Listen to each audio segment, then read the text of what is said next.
All right, welcome everybody to track number 2. Welcome to Simply CyberCon. I am James McQuiggan at 35,000 feet. Shall we close the door? Let's close that door. Thanks, Dan. I know we're going to probably still have folks coming in. Just a friendly reminder to everybody that we do have the Simply CyberCon CTF happening and the Simply CyberCon OSINT CTF happening. So for those of you that are coming to us virtually, definitely go check that out. And that runs till Monday at 4 o'clock. For those of you folks that are here in the room, make sure you stop by and see the vendors that are out there as well. So that way, because they are helping us put on this event, which is really, really cool overall. Alrighty, I've done enough talking. I'm very excited to introduce everyone here to Vanessa Toves. Toves or Toves? Toves. Toves. Okay, so Toves. Toves. Very nice. She's a Microsoft 365 solutions architect over at Druva. So dealing a lot with all the architecture and strategies and all that fun stuff. So she's certainly going to share some great insights with regards to Microsoft 365, AD Cloud, and all that good stuff. So enough of me talking. I'm going to turn it on over to Vanessa, and we'll see you guys all in a little bit. There you go. Big round of applause. Woo! Thank you. Thank you very much. We're going to make them jealous that they're not in this room. There you go. There's a good one. What does it mean for me to be a solutions architect? And why do I, feel like I can stand up here and hopefully make some sense of the things is that I've worked with the Microsoft technology stack since the first versions of SQL Server, reporting services, SQL, SharePoint, right? SharePoint portal server, all that fun stuff. I've broken it more ways than most people. I've fixed it, I've patched it, and then I went to the cloud. And so my career kind of paralleled Microsoft's own maturity in their platform. 5 years ago, I went to work for Druva as a subject matter expert, and they're a Google shop. Okay, so let's just kind of get that one there. But I get to influence our product, our engineering. I get to talk to our customers on data protection. I felt compelled because of what I was seeing and what I was not seeing as I took large enterprise organizations into the cloud. Right? It's already a struggle to deal with information architecture, let alone they didn't want to enable MFA, and they had licenses. And so I just kept seeing this hands-off approach. So I felt more drawn towards the data security, right? And now tipping into, I think, in parallel cybersecurity. There's a big investment that companies will make. This is a simple one, but it doesn't even include a backup. All right, let's just kind of I'm not here to sell you licenses, but I'm here to say that the license alone is just the tip of the iceberg. There's no FTE cost behind this, right? There's no me, let alone there's probably someone with a login to YouTube. Just joking. I'm just joking about that. But what I'm saying is the investments that companies make, it can be extensive, and the license just literally the tip, right? Tip of the iceberg to secure, and it's important to understand why do you even put endpoints up there, right? Defender this, Defender that. So some companies are not all Microsoft. And that's also something that Microsoft has to kind of contend with, right? They're in that space. These obstacles that you are facing, first of all, who here was in my session last year? Here. I'll say this is perfect. Oh, nice. Okay. So I've spent the last year, this was the first cyber conference that I brought this message to. I was speaking at Microsoft conferences, community conferences, regional conferences, right? Microsoft Security Conference, all that, but not cyber. So last year, this was the first place. And I presented this message and I was like, oh yeah, I think I'm in the right place, right? Because in the world of that jump into the cloud, people just really were hands off in terms of their security. The attackers, they're there, they're maturing, they're patient. Engineers, they're human. I mean, I saw a vulnerability where it was like, oh, the partner portal, Microsoft. I'm like, yeah, that doesn't seem right. And so just knowing how everything's connected, how you use things. You just keep digging, and you have to sometimes keep digging in this world of Microsoft and in all of these vulnerabilities that people just rarely report. And they introduced a vulnerability with Power Apps. It wasn't the partner portal. And if any of you might know how the architecture works, Power Apps is the UI tool nowadays for Dynamics, for 365, for a SharePoint list, for a replacement of these old archaic applications. Right? Data loss gaps, some buttons, there's no undo. Use cases of certain things that were just not meant to. The move function is not a migration tool. Right? I said that. There's some better guardrails, but it's not meant, to do certain things. So you're going to get tickets in there like, I moved this, but half of the data's here and the other half's over here, I think. So there's areas, even in the platform, that the use case of any kind of cyber resiliency was never architected into it. That's not the use case of it. Users and admins, like, there's literally, because I can, I will. I see that button, I'm going to do it, right? So this is just this year, and it's only a handful. The attackers are here. They are savvy.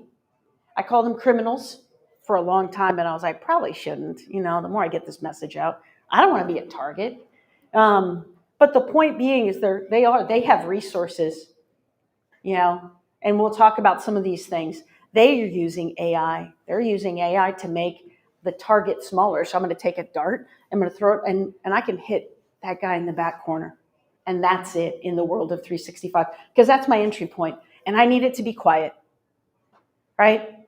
So these are the types of things that these criminals are doing. This one, very specifically, when we think about like cyber incident response, most people are trying to build out this. How many of you have a cyber incident response flow, right? A plan. Great. Most of you probably think that backup has a place in one spot, the recovery and remediation, but a backup company has so much more metadata for you in the response that this is more of a challenge for you to go and find out what that data is, right? When we think of all these challenges, and you think of a cyber incident response, and in the last year, in literally going around the globe, I thought about what was like the most important thing I want to share. And that is, we are not asking enough questions. We aren't. In a cross collaboration, so unfortunately, the smaller the company, the more these roles of a cyber incident response team go to few people. But the bigger the company, you have more people in the team. They are asking different questions. They need different evidence, and they have to be responsible for different things. But this cross collaboration is not happening. I'm not saying that when I go to Microsoft conferences that they don't care about cybersecurity, but they sure as hell want to learn about Copilot, right? And when I'm here and I'm when I go to B-Sides conferences, I'm not saying that you guys don't care about SharePoint, but you really don't want to talk about. That's not a thing, right? It's not your focus. But we're all interconnected. How many of you actually use Microsoft? Great. All right, a lot, right? It's this fundamental, these cross collaboration questions, roles.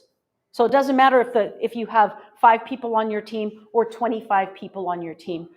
From a cybersecurity perspective, and to refine your playbook, you need to ask different questions. Here, I'll give you a couple simple ones that we'll kind of touch in. Do you know where the sensitive data is in and who should have sensitive data? Right? That's important to know. How about time-sensitive data? How about in the world of solutions, when we adopted this whole world of Microsoft, we all drank the Kool-Aid and started migrating business-critical systems and solutions into it, which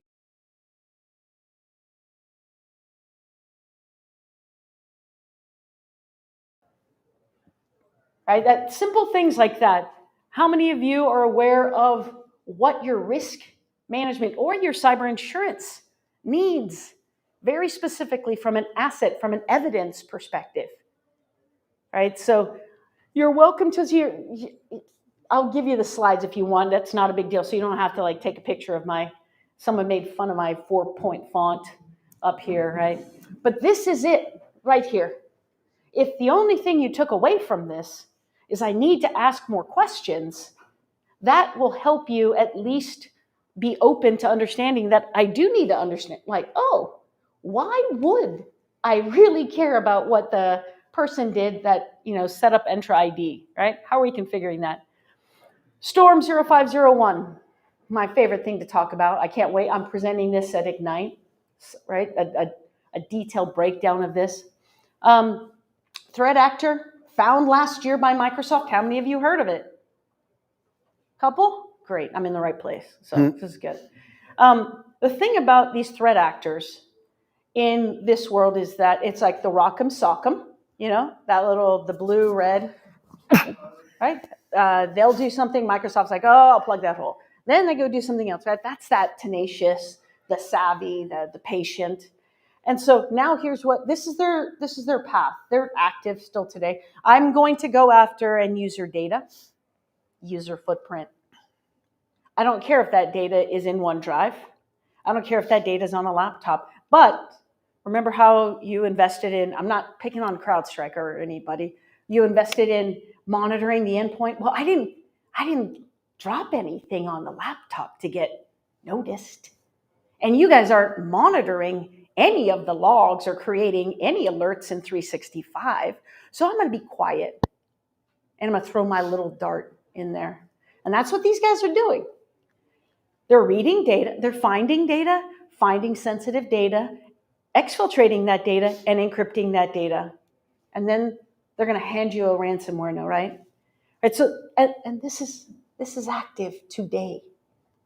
And it's crazy when you think about the specific threats to Microsoft's ecosystem, right? I think I just merged. I should probably get rid of this slide since I just talked about it. But ultimately, it's what they're doing. And if you need to know how to protect 365 and Entra, you have to know what the threat actors are doing, have done to the data, right? This is still the digital defense. How many have heard of the digital defense report? Mm-hmm. See, that's good. That's perfect. Usually it's like one in the audience or two. We got like 4, so that's good. Released every year, just released. 6th year of this report. It's become more, it was like very technical, then it went to marketing, technical, marketing. Now it's super pretty and 85 pages of some stuff. But it talks to you about the history of things. Encryption is a good one. 2023 was the first time this pairing appeared. 16% encryption and exfiltration. Okay? 2024, 23% encryption and exfiltration. That's a growth on top of the growth, right?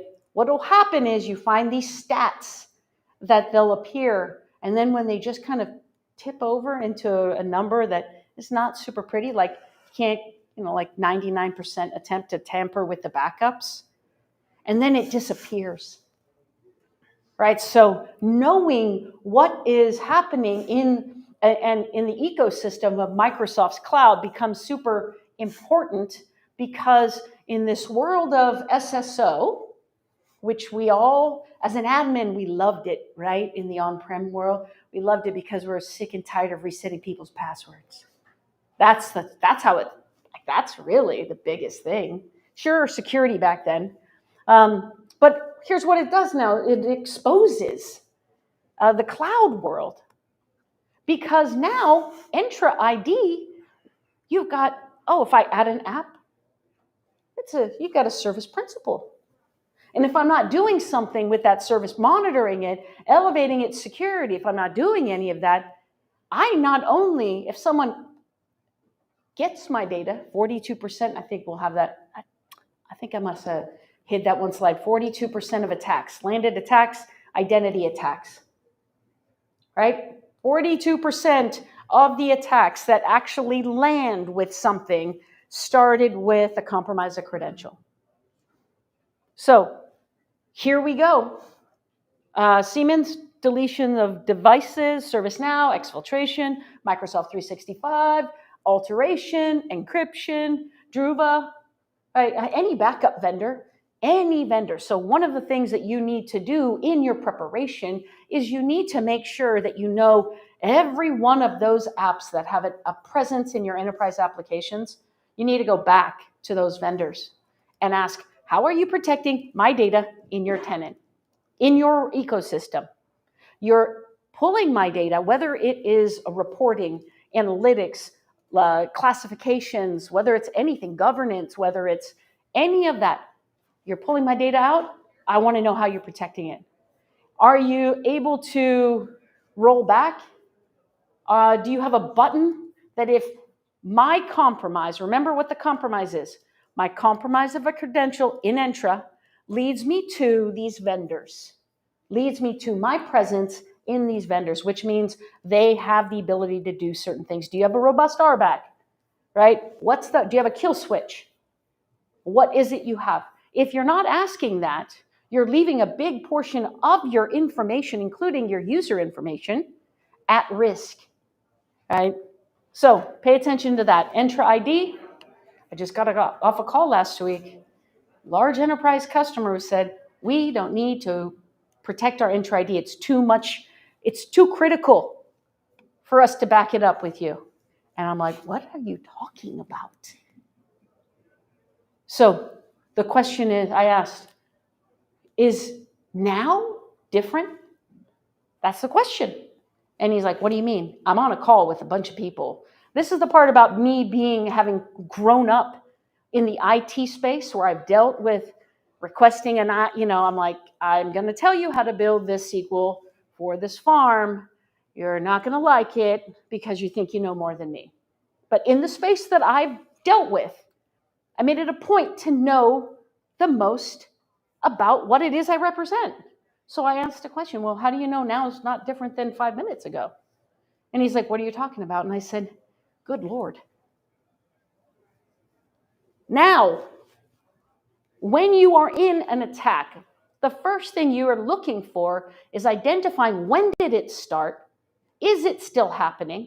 What was affected? How are you going to deal with that with your Entra? If you don't have if the only thing a backup for Entra ID does for you is to snapshot all the objects so that you can then dump that on some analyst to say, hey, okay, we think it could have started 2 weeks ago, 3 weeks ago, 4, 5, 7.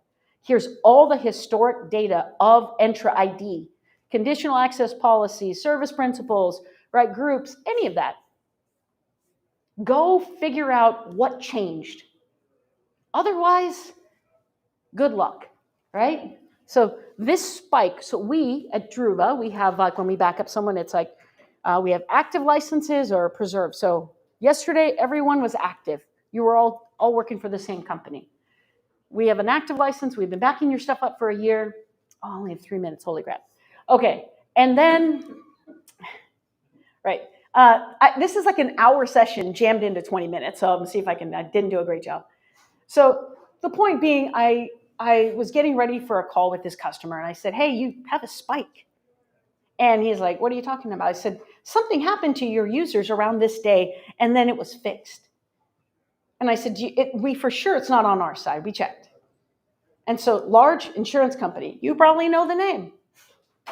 Took them a week to come back to say that someone had executed a PowerShell, updating the status of a user accidentally because they didn't realize or pay attention that there was a dynamic distribution group. And then he spent 24 hours quietly cleaning it up. And that in itself is the accidental thing. But it doesn't give the organization the visibility to help them put in some guardrails. You're like, oh, maybe we should have PIM. And you're like, well, what is PIM? So your data in Entra can give you the ability to look at properties very specific. So how many of you know your onboarding or offboarding processes? 1, 2, okay, 3. So if you don't know the onboarding or offboarding, how will you know if what is happening now is right? That's like the first part of the gut check.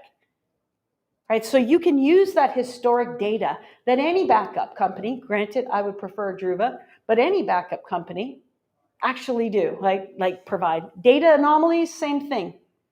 You have alerts in 365, and even kind of going beyond that, maybe in other systems, about user behavior. You need data behavior. You need to say, oh, were there alterations to data? Because that is an entity of itself, is all the metadata of the things that we expected to have changed that didn't, or that did, right? You need data anomaly detection. I'm going to cram this last one into my 1 last minute. The last thing we're going to have is time-sensitive data. Time-sensitive data in your recovery is extremely critical because it's not the same as sensitive data. Time-sensitive data is, I am an engineering or construction company. We've been working for the last 6 months on this bid. It's due next Monday. Okay? My cyber team and my backup team, we had an attack. They delivered my package back to me, my SharePoint site. I was a week old. A week old. $500,000 went into this bid package. It is 1/3 of our revenue for next year. That's time-sensitive data. So you need to understand the scenarios in which the data has to get recovered. Yeah, I can have a point-in-time recovery. What else? What else can you do? This is part of that playbook because you're supposed to guarantee you return the environment to a state and the data back to a state. And that's about as much as I can do because I have like 7 seconds. Let me see. Okay, moral of the story, back up your data in 365 Enter ID. Use that metadata to help you identify patterns. And yeah, then you'll help, all right, you'll sleep better at night. There you go. That was super quick. Great. Thank you very much, Vanessa. And for your excellent contribution to Simply CyberCon 2025, we present you your beer glass that I'm sure we're going to need this evening. So yeah, all right. Big round of applause. Fantastic. Thank you, guys. Very welcome. Oh, wait, I'm going to take a picture. Can I take a picture? Can you take a picture? I took pictures for you. Oh, like. Oh, you want to take a picture of the whole audience? Well, here, give me the, do the selfie. Okay, I got to do the selfie. Yeah, get in there. Ready? Woo! There you go. guys. All right. Thank you again, Vanessa. Here's the thing. All right. So I'm going to call up our next speaker, Mara, and we'll get her set up. Oh, I need that microphone back. You took it off. Okay, cool. All right. So we will take a slight pause here for a minute, and I'll be right back in 2 minutes. Literally two. All right, I'll take that. If you have questions.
ready for track 2, session 2, presentation number 2.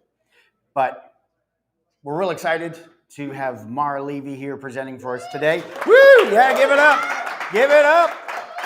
Make track 1 jealous. They're not in here checking out Mara's presentation, and it's a really neat presentation.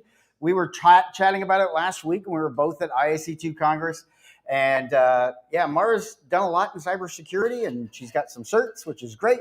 But this story, I think, is going to impact all of you, and will kind of rethink how we use digital media. So, Mara, all yours. Take it away. Oh, do I have to hold this? Yeah, you got to hold it. Okay, I got to hold it. Hi. Good morning. Good morning. Good morning. So this is a picture of me, my sister, my 2 aunts, and my mom. It was taken on my mom's phone at a party in 2017, and it is the last photo I have with her. She passed away the next day, completely unexpectedly. We were in shock, just trying to hold it together, and all I wanted was this photo from my mom's phone. But the multi-factor authentication that I had convinced her to use made it almost impossible to get in.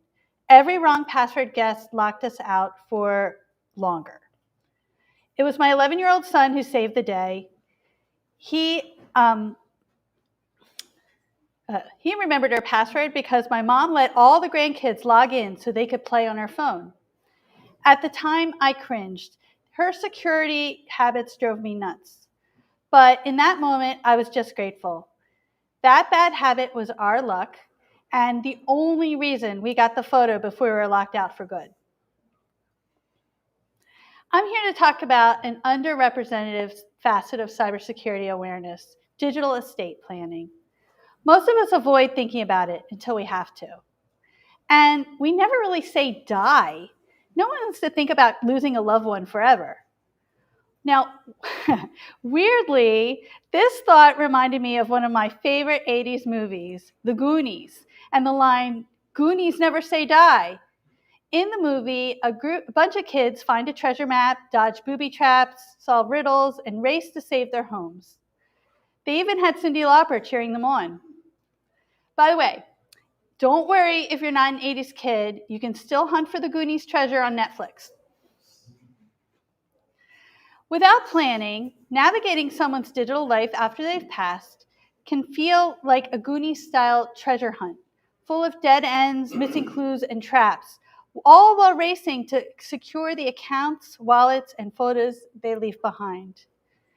But unlike in the movies, this isn't a fun treasure hunt, and the treasure isn't gold. It's real life. Lose a clue or a password, and the prize, our digital life in accounts, wallets, and photos, can be gone forever. I work as an IT risk analyst for Vanderbilt University Medical Center in Nashville, and my job is to assess the risks of using third-party applications. I ask every vendor that I assess, do you have a disaster recovery plan, a business continuity plan? Are those plans reviewed yearly? If the answers are no, relying on that vendor can put the hospital's data and systems at risk. At work, we prepare for the worst. We run disaster recovery drills and data backups like clockwork. We test our systems, practice our processes, and make sure someone always knows what to do when things go wrong.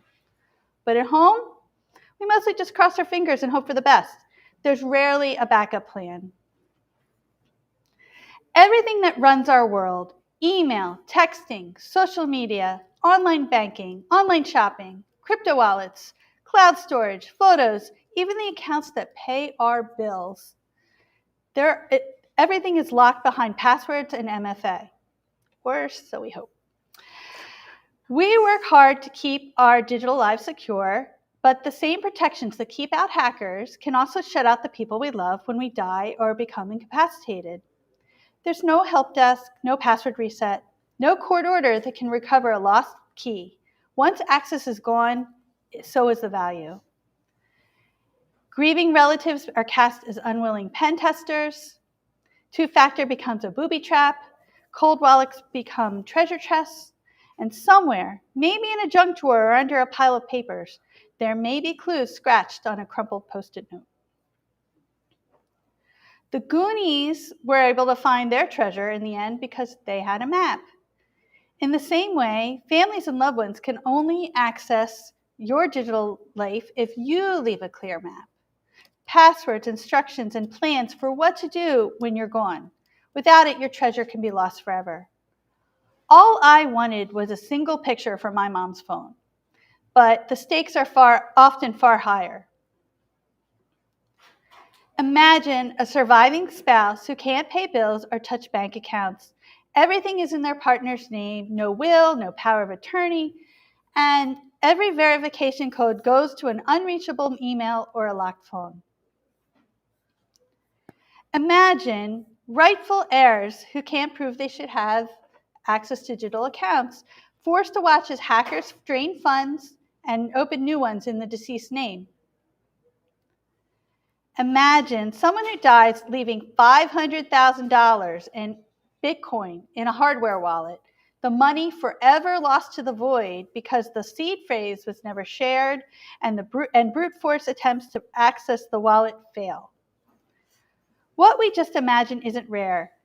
These situations are rooted in the reality of how unprepared most Americans are for both traditional and digital estate planning. Most people never leave directions. Raise your hand if you have a will. Just curious. It's about right, according to the stats. 83% of Americans say estate planning is important, yet only 31% have a will, and it was a third of you who said that. Now, how many digital accounts do you think you have? Do you think you have 20 accounts, 75, maybe over 100? 1,000. 117. Well, the average American had 168 online accounts in 2024. That's 168 usernames and passwords to keep track of. And finally, have you ever thought about how much money and assets are tied up across all of those accounts? While Americans estimate that their digital assets are at nearly $200,000, 76% admit they had little to no knowledge of what, if any, digital estate planning they need to engage in. The gap is clear. We know it matters, but most of us aren't prepared, and the risks keep growing. Having a plan ensures your digital legacy is found, accessed, and preserved. So if you're wondering where to even start, there are some practical steps that can keep your loved ones from facing a digital treasure hunt later on. The first thing you want to do is take inventory of your digital life. Track what's critical so you can protect it. Just like we do as cybersecurity professionals, we don't manage systems blindly. We track what matters most. Your personal digital life deserves the same attention. Now, this may feel like a big job. Don't get overwhelmed. Even a partial list gives your loved ones a place to start and clues where to look. Think of it as making the landmarks on your own treasure map. You don't need every detail, just what matters most. Start with the most important things. I think access to your phone and your personal devices, the passwords and pins for those, they're usually the first keys to everything. Next, think about your emails and your texts. And then, of course, anything tied to money. Bank accounts, credit cards, payment apps, insurance, crypto. And of course, you need a safe place to stash all of this. A password manager, encrypted and secure, is your best bet. Now, everyone here still is already using one, right? I hope. So a password manager is not just a vault, it's an inventory tool. Every time you save a login, the key details like the site, username, URL, and password, they're saved too. So it's more complete and secure than any list that you can build by hand. And of course, it's easy to keep updated. And one last thing, don't forget the non-account secrets. Save them as encrypted notes in your password manager, like lock combinations for safes and cabinets, Wi-Fi passwords, access cards, encrypted drives, router admin passwords, because someday Uncle Bob, who Uncle Bob, who can't even change the clock on the microwave, is going to have to reset the home network. Once you know what you have, the next move is to create a map, a secure document that shows how everything should be handled. In the Goonies, the kids lined up an old Spanish doubloon, compass, and landmarks to start their hunt. They had a map, clues, and a plan. Your digital estate plan shows the way. It keeps nothing lost and maps out what happens to your accounts, passwords, and digital life when you can't. And your plan should include all the sensitive info, accounts, passwords, directions, and keys. And a special note for crypto, make sure you include explicit instructions because recovery is impossible without them. Your digital estate should be separate from your will, and rather your will should point to your digital plan. Remember, wills are public documents, and anyone involved can see them. Anyone involved in the probate process can see them. So don't put passwords in your will. They're like hiding them under a rock by the front door. Store your digital estate plan in a fireproof safe or a safety deposit box along with your estate papers. And if you make digital copies, make sure they're encrypted and stored in a secure environment. Now that you've drawn your map, every adventurer needs a trusted first mate, someone who can help steer the ship when you're gone. For your digital life, that person is your digital executor. Pick someone responsible, tech-savvy, and reliable. Have a real conversation with them. Make sure they know where to find your digital legacy instructions document and what matters most, what to save, delete, or pass on. And give your digital executor tools to make their job easier. Most reputable password managers have an emergency access feature. This lets a trusted person unlock accounts if you're unavailable. Include that emergency access code in your instructions document. And add a reference to your digital executor in your will, just like you're pointing to your digital plan. Even a short line like, I grant my executor authority to manage and distribute my digital assets. And finally, set up built-in legacy or contact features on apps if they're available. Typically, these features help you choose what happens after inactivity or death, and as in who can share, download files or memorialize accounts. They're quick to set up. The big three are Apple, which has digital legacy settings, Google, which allows you to set an inactive account manager, and Meta, which offers memorialization settings for things like Facebook and Instagram. Now, remember Data's Gadget Belt? He was a popular guy in the movie. He's ready for anything. Your instructions, password manager, and built-in legacy tools are the executor's utility belt. Now, even with a map and a first mate, every adventure has its traps. In the Goonies, the kids play an organ made of bones. They must hit every note perfectly. One wrong note and the floor beneath them drops. Planning carefully, avoid sending your loved ones into a legal pitfall. In the digital world, your trap isn't a pirate cave. It's buried in the endless terms of service agreements we all scroll past and click accept. That's why it's so easy to lead loved ones straight into a terms of service booby trap if you don't plan ahead. Now, digital legacy management is still a legal gray area. Every platform handles things differently, and laws are still catching up. But there is one law, however, that you definitely need to know about. The revised Uniform Fiduciary Access to Digital Assets Act, RUFIDA, yay, another acronym, clarifies who can access your digital assets after you die. Nearly every U.S. state has adopted it.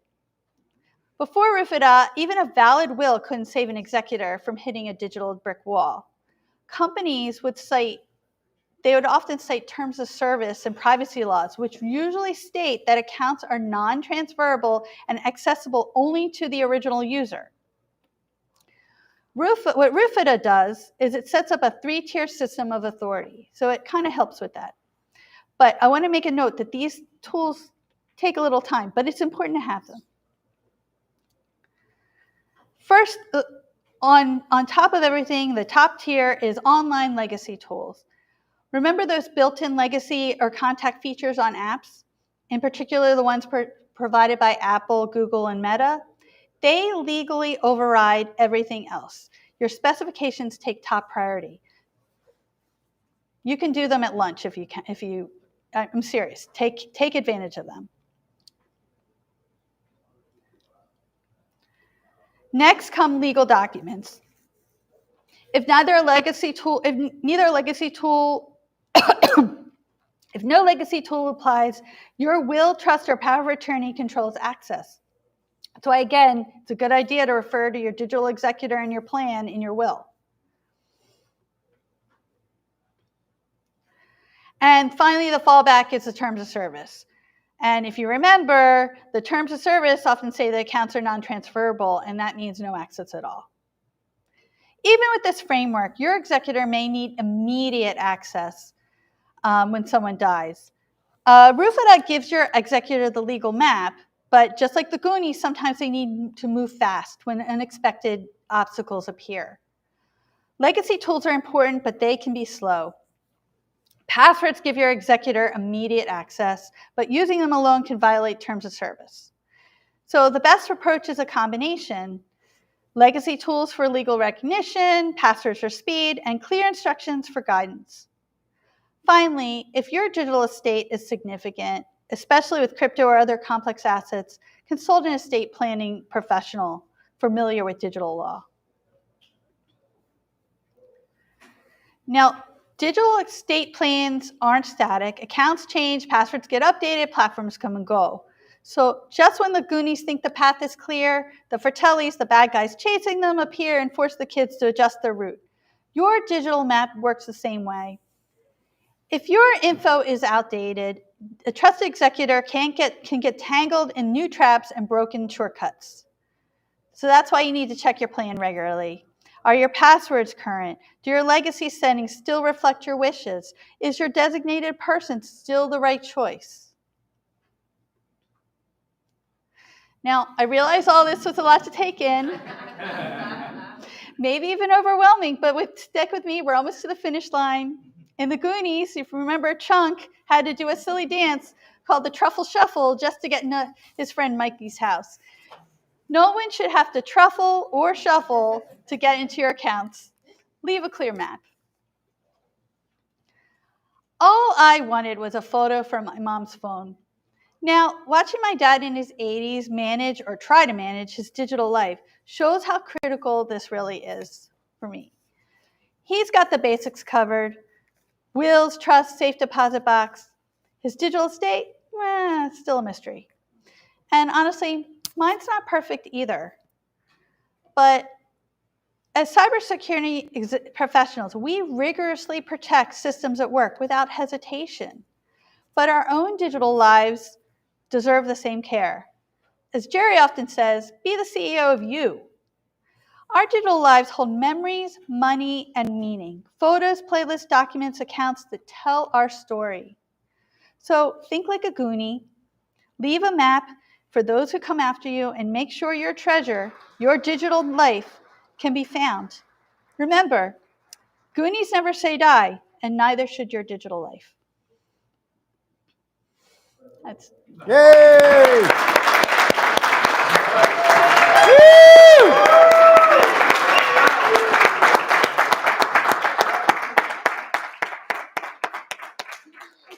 You did it. You're still alive. You're still breathing.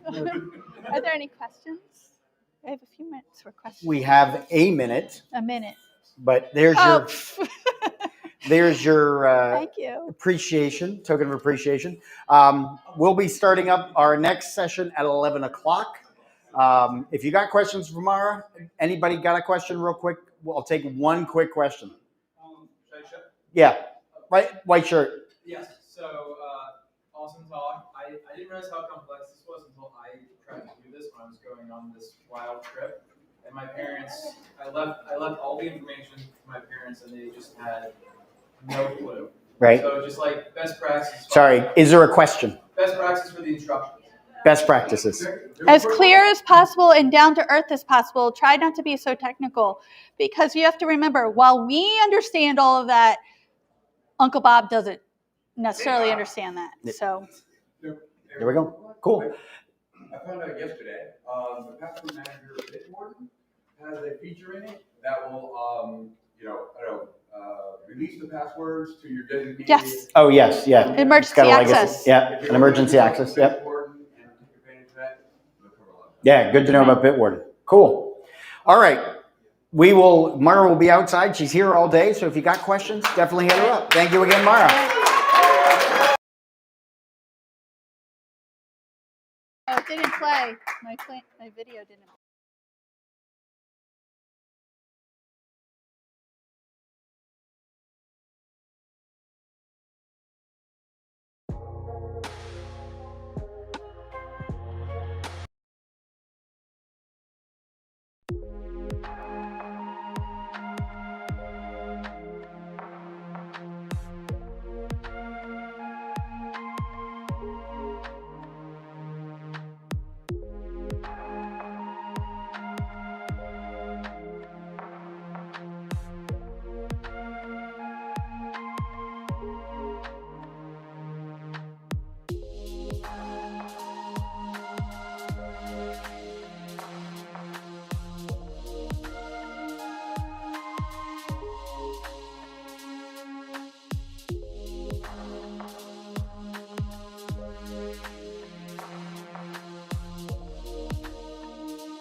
Alrighty, we're back. We've had a good break. Jerry tried to roast me on my LinkedIn, failed miserably. But anyway, excited. We've got Luke Canfield talking to us about drones. So those things that we always hear flying in the sky, but we really can't see where they're coming from. So, what's that? Can't hear them. Cannot hear them. The drones. Okay. When you're talking audio in a conference, we're thinking there's audio problems coming from the folks. So anyway, I'm going to turn it over to you, Luke. It's all yours, bud. Okay. So this is the drone renaissance. The attack surface now includes the sky. For most things, the attack surface has included the sky since World War I. So just a quick disclaimer and everything. Don't do anything illegal. Like, makes sense. This is the determined individual can make something that 10, 15 years ago would have been the domain of the nation state or a large corporation. Hacking outside of a pen test with authorization and the proper legalities is illegal. Flying a drone over 249 grams is also frowned upon by the FAA. Get your Part 107. So some quick terms. Most of what we're talking about now is small unmanned aerial systems per FAA definition. A lot of these are increasingly becoming autonomous, even off the shelf. And software such as ArduPilot, PixieHawk, you can actually do this at home. We are mostly going to be talking about perch and stare drones, which have prolonged abilities. Flying is not their main function, it is their emplacement. They can be powered by battery, have a shelf life, or they can sit with a trickle solar charger. So I compare the 3D printer in a lot of ways to the Gutenberg printing press. 1500s, this was used to make books. Information became more available. And today, with online communities, on Telegram, GitHub, Facebook, there are a lot of people sharing files and designs and quickly iterating with 3D printing. So it always starts with a printer, kinda. So what has changed? Ukraine was one of the big ones. There have been a lot of tech advancements in 3D printing and smaller boards that have been used, but with a lot of the things being used in Ukraine, you had a lot of development that was done independently and open source. You had people that were designing things like M40 grenade launchers hanging off the bottom of a quadcopter. Any designs that didn't work were reiterated upon online, GitHub, Telegram. Things that worked kept being iterated on. Things that didn't work were scrapped or sent back to the drawing board. And this is largely driven by the conflict in Ukraine. Fiber optic drones, a lot of independent navigation, waypoint finding. So, and this, you've had research development cycles by open source hobbyists, even cosplayers have contributed to this. Engineers, military strategists, and you've seen the life cycle times in weeks, even days, compared to your traditional like military industrial complex, big contractors in which 18 months is quick. So we can build drones too within legal boundaries. 3D printing is one of the big things that has contributed to this. In the past 10 years, the quality and cost has gone up and gone down. A high-end 3D printer from 10 years ago that would have cost $4,000 doesn't even match the capabilities of a $800 Bamboo Labs printer like the P1S. So 3D printing, like the industrial commercial side, is come down to about $30,000 from roughly a little over $250,000 over the last 40 years, because this has been around since the 80s. And the development of the consumer and prosumer models in the last 10, 15 years has gone down greatly too. So why does this matter? Criminals have been using drones extensively for largely drug contraband and keeping an eye on the police, border patrol. Drug cartels are big with this. And what happens in a war zone doesn't stay there. When the war in Ukraine does end, you're going to have tens of thousands of skilled builders and pilots that are going to disseminate that information in person around the world. And we need to be thinking about underappreciated threats in the coming years, especially towards critical infrastructure, financial institutions, and even executive protection. With not everyone's going to be targeting a corporate compound or anything. They might actually be targeting an individual and using drones to spy on them at their homes. So here's some things about the criminal use of drones. The next generation, Helsinki next generation cartel, they are very advanced with their drone use. They've actually been sending their pilots to the Ukraine to learn more.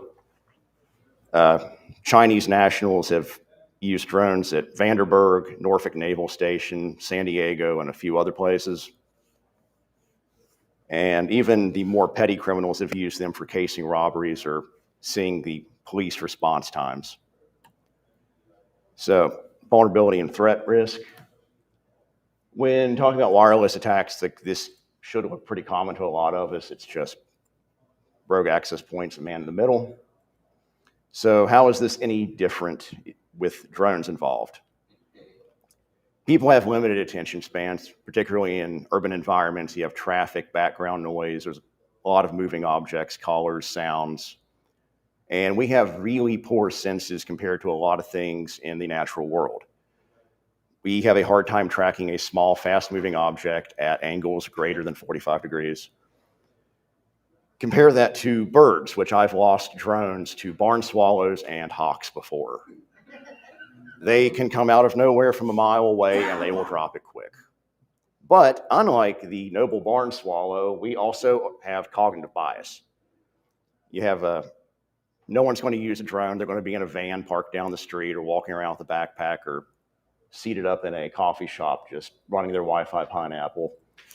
No one uses drones to attack their toys. No one else cares about this. Why should I? It isn't any different than a traditional wireless threat to your network. It's just a different vector. So security exists in 3 dimensions, particularly with wireless signals. This is a chemical facility, a rather major one in West Virginia. They have excellent physical security. They have barbed wire fences. All vehicles are subject to stop and inspection on their premises. There's only 2 ways in or out, but they have chemical tanks everywhere. Are there CCTVs watching that? Is there anyone looking for a drone? So what do you get when you take a drone at a solar panel and a microboard and an LTM modem? You get a Zidane, which in places and it sits and waits. Most of these used in the Ukraine are self-placing landmines, IEDs, or long-range rockets. They can wait for potentially weeks, if not longer, depending on the weathering on them. This one here is on top of a water tower. And if you weren't in a war zone keeping an eye out for this, you might think that's a weather monitoring station or another piece of infrastructure it's supposed to be there. This one in particular is most likely a signal repeater for radio or other drones. And as every kit-bashed work of art made out of PVC pipe and most likely solar chargers off of stop signs, you have your military industrial complex version, which will probably cost $40,000. This is one the British came up with. It can actually land at a 90-degree angle. It has adhesive thermal heating elements and glue extruders, so it can attach itself to a window or any flat surface, detach, and keep going. So over the recent years, there's been 3 known cases of a drone carrying a Wi-Fi pineapple for attacking a network. ThreatLocker talked about this last year. Glitch Tech, I think he still writes for Wired, he's talking about this in 2018. And Eastern Financial back in 22 actually had an incident with one of these that I thought was kind of interesting. They used a commercial off-the-shelf Pro drone, the Matrix 600, which is not a small drone. carried a lot of equipment up. It was detected because there's activity, thought it was a rogue access point. They went and looked for it, and it was parked up on the roof. This cost them about $15,000, largely because they used a Matrix 600, which is about a $10,000 drone. But is it really necessary to need something that expensive to do anything like this? No, I would say that it is not, which gets into doing it at home, DIY. I have said what can be done with a drone is limited only by the laws of physics and the human imagination. And what I mean by that is, what are you trying to do with it? Where are you trying to do it from? And is it capable of doing that? If not, you need bigger battery, you need to adjust the aerodynamics of it, you need stronger motors. It can't work if it's too heavy to fly, and it can't fly and operate as long if it has a small battery. Batteries are heavy. So to be able to get into doing this, a printer of sufficient size, CAD software, and files. The files for a lot of drones are often free. If they're not free, they're usually under $50, and you can find a lot of this stuff that would be paid for online without paying for it. So, and the components for making the drone, the motors, if you have a micro center nearby, it'll most likely have everything you need. You can go online, Amazon, a lot of places, a lot of hobbyist shops carry this material. My current project is I am building a large VTOL warflyer for scanning wireless, potentially a much greater range than your traditional quadcopter. But this does have its drawbacks. It is fairly big. So why I've been doing this is proof of concept. If someone in a Connex box in the trenches of Ukraine can throw together a bunch of drones for different missions, then a guy with a fried central nervous system and a warm, comfy home office can too. I'm trying to raise awareness about this because I do think this is coming down the road, and this has been a lot of fun to do. I've also learned a lot about flying.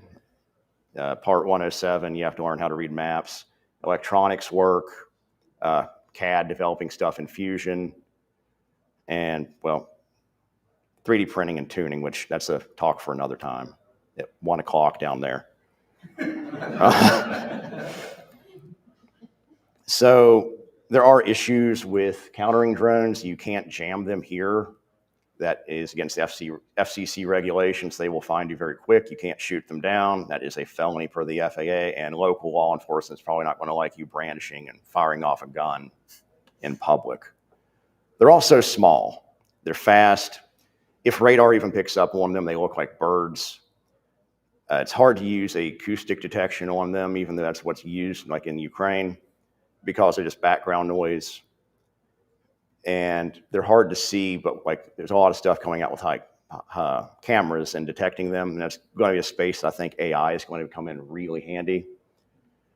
And there are issues with drone forensics. There really isn't any kind of unified kit work for it, even though you can use commercial software, if it's like a Autel or DJI, to do forensics with, which like rebuilding flight paths.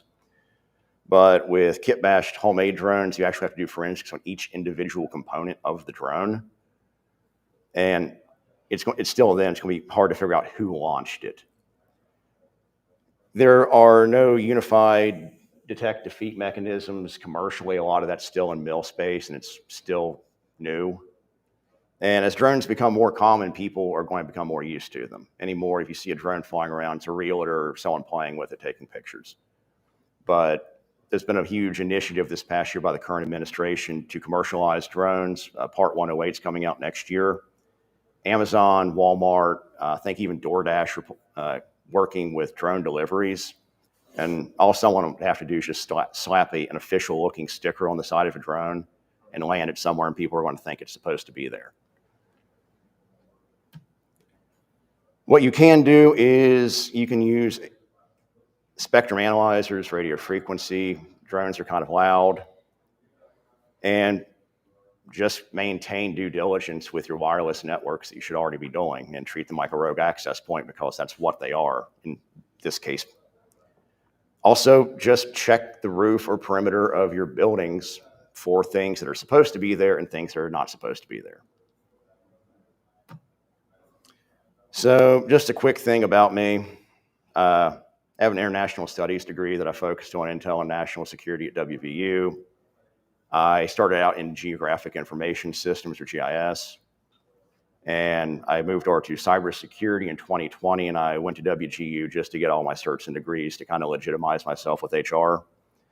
I did federal procurement and supply chain work before that, some QA work. And before that, I was an artilleryman, worked in hazmat response, and I was a nightclub bouncer. And the slides are available for the long version of this talk at this QR code, along with connecting to me on LinkedIn or YouTube. And at the end of these slides, I have a bunch of resources available.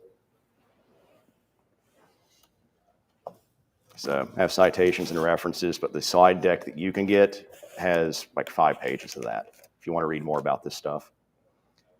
And that is the end of my talk. Very good.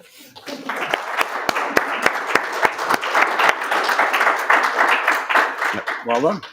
And your speaker gift of the... Yes. So now you got a glass to drink Bring your one beer more. in tonight? Also, if anyone wants to talk to me, I'll be walking around out here. I actually have a lot of my drone. I have actually 2 drones with me that I was going to put together to show TJ. I'm going to be talking about 3D printers over at the pop-up workshop thing at 1. Ah, that's what you meant by 1 o'clock. Yes. Pop-up workshop. There you go. Awesome. Go there. It's fun. We have time for 1 question. Does anybody have any question that they'd like to ask on the record? Just for asking, since you were talking about AI and drones, what's your take on Ukraine? Apparently, I read a headline somewhere that they got a shipment of what's called strike kits as a way to counter, like if the fiber optic cable were to be detached from the drone, that the strike kit would continue sending the drone towards the target. Yes, I've been following that a bit. They have a selection mechanism in them, like programmed in off of landmarks and like the shape profile of like what it was supposed to be targeting. And the Ukraine has actually been working with like self-selecting targeting with their drones. So if it looks like a T-80 tank, it'll fly into that and continue its mission. And they've worked on that with countering Russian drones off their shape, their airframe profiles. Cool. There's actually an article in The Guardian this morning. Ukrainian company's game-style drone attack system goes viral. System rewards soldiers who achieve strikes with points that can be used to buy more weapons in an online store. Drone teams competing for points under the Army of Drones bonus system killed or wounded 18,000 Russian soldiers in September with 400 drone units. That's up from 95 in August. So there you go, warfare. That's kind of wild. That's kind of wild, yep. All righty, it's 11:20. We'll take a quick 5-minute break, and we're going to have Simone Johnson coming up next. Thank you again, Luke. Fantastic talk. Looking forward to seeing the pop-up. Yep. All right, we'll see you in a bit.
All right, we'll be back with our fourth session of the day. Very excited that we have Simone Johnson.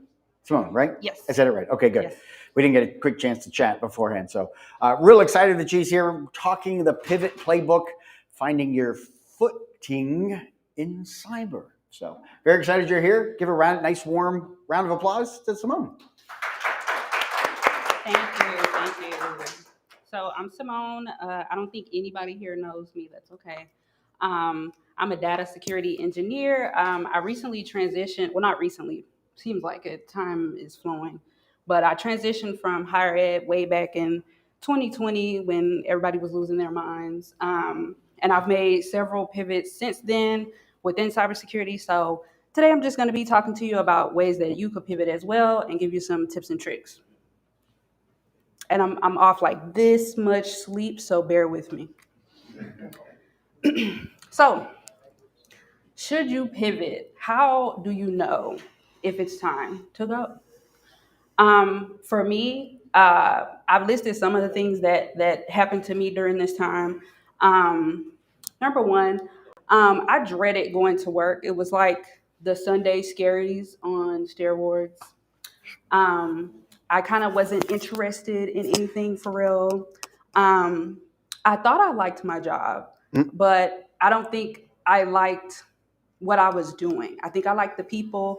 I think I liked the company, but I did not like what I was doing very much. Didn't know it until about 9 months in. So as you can see up here, I have 6 months and you still hate it. It might be time to pivot. So they tried to put me on different projects. I didn't really care for that either. Anything that they were throwing at me, I wasn't interested. And I was sort of constantly comparing myself to others in their roles. I would be doing my projects and my work, and I would kind of be looking at the others like, well, I wish I could go and play with them. And I wish I could do the work that they were doing. Didn't even know what they were doing for real. It just seemed more interesting than what I was doing. And so those are some of the signs kind of that it may be time for you to move around. So the first step will be to get to know yourself. Who are you? Some of the questions that I had to ask myself was, do I prefer hands-on technical work or strategic thinking? And I remember this question being so important for me early in my career because I honestly did not know. I had no idea. I was doing technical work. I started out in application security, but I didn't know if I actually liked that. And I kind of looked at it as a thing of, well, I can do the work, so I must be okay with it, right? Not true at all. Not true at all. Just because you can do it doesn't mean you actually like it or enjoy that type of work. I was working alone at that time too. I was the person that they called on, oh, can you cover this shift? Can you cover the holiday? And I would always say, yes, of course I can. And it would just be me working alone, covering all the tickets. And there wasn't really like a team effort when I was working in application security. There was supposed to be, but there wasn't. And so you have to ask yourself the question, do you enjoy working alone or would you like to work with other people? I looked at the other roles and they were always having meetings. They were always like talking amongst themselves. I didn't even know anybody else on my team because I essentially didn't have a team. I was the only like application security engineer. So I was working alone. Also, what are your natural strengths and weaknesses? So I knew that I was always really good at writing, but I had no idea that that could transition into cybersecurity in any capacity. So was I writing? No, I was doing hands-on technical work. I wasn't even writing reports really. So it wasn't until somebody came up to me and they said, hey, like you wrote something for us a couple weeks ago. Have you ever thought about, writing policies or anything like that? I said, policies in cyber? You guys do that? I was so young. I didn't know. I had no idea. And so I tried that out for a little bit. And what do you know? My writing skills translated into cybersecurity. So also weaknesses. I know now that I hate application security. So we're going to count that as a weakness. Didn't know that at the time. What problems do you actually want to solve? I did not want to solve application security problems. I really didn't know what kind of problems I wanted to solve, but I didn't want them to be difficult. And I felt like all of the issues that we had in AppSec were so hard. I just could not wrap my brain around it. Every troubleshooting session, I would cry. So you have to think of things like that. Do you actually want to be working on these types of problems? Do you like breaking things or building things? This was a big one. I had a manager who she was in a manager role, but she was really good at breaking stuff. And I suggested to her, I said, have you ever thought about like being a pen tester or something like that? And she was like, no, I'm managerial. Like I do manager work. And I'm like, but you're really good at breaking our systems. Like you're really good at getting in there and finding things that we never thought of.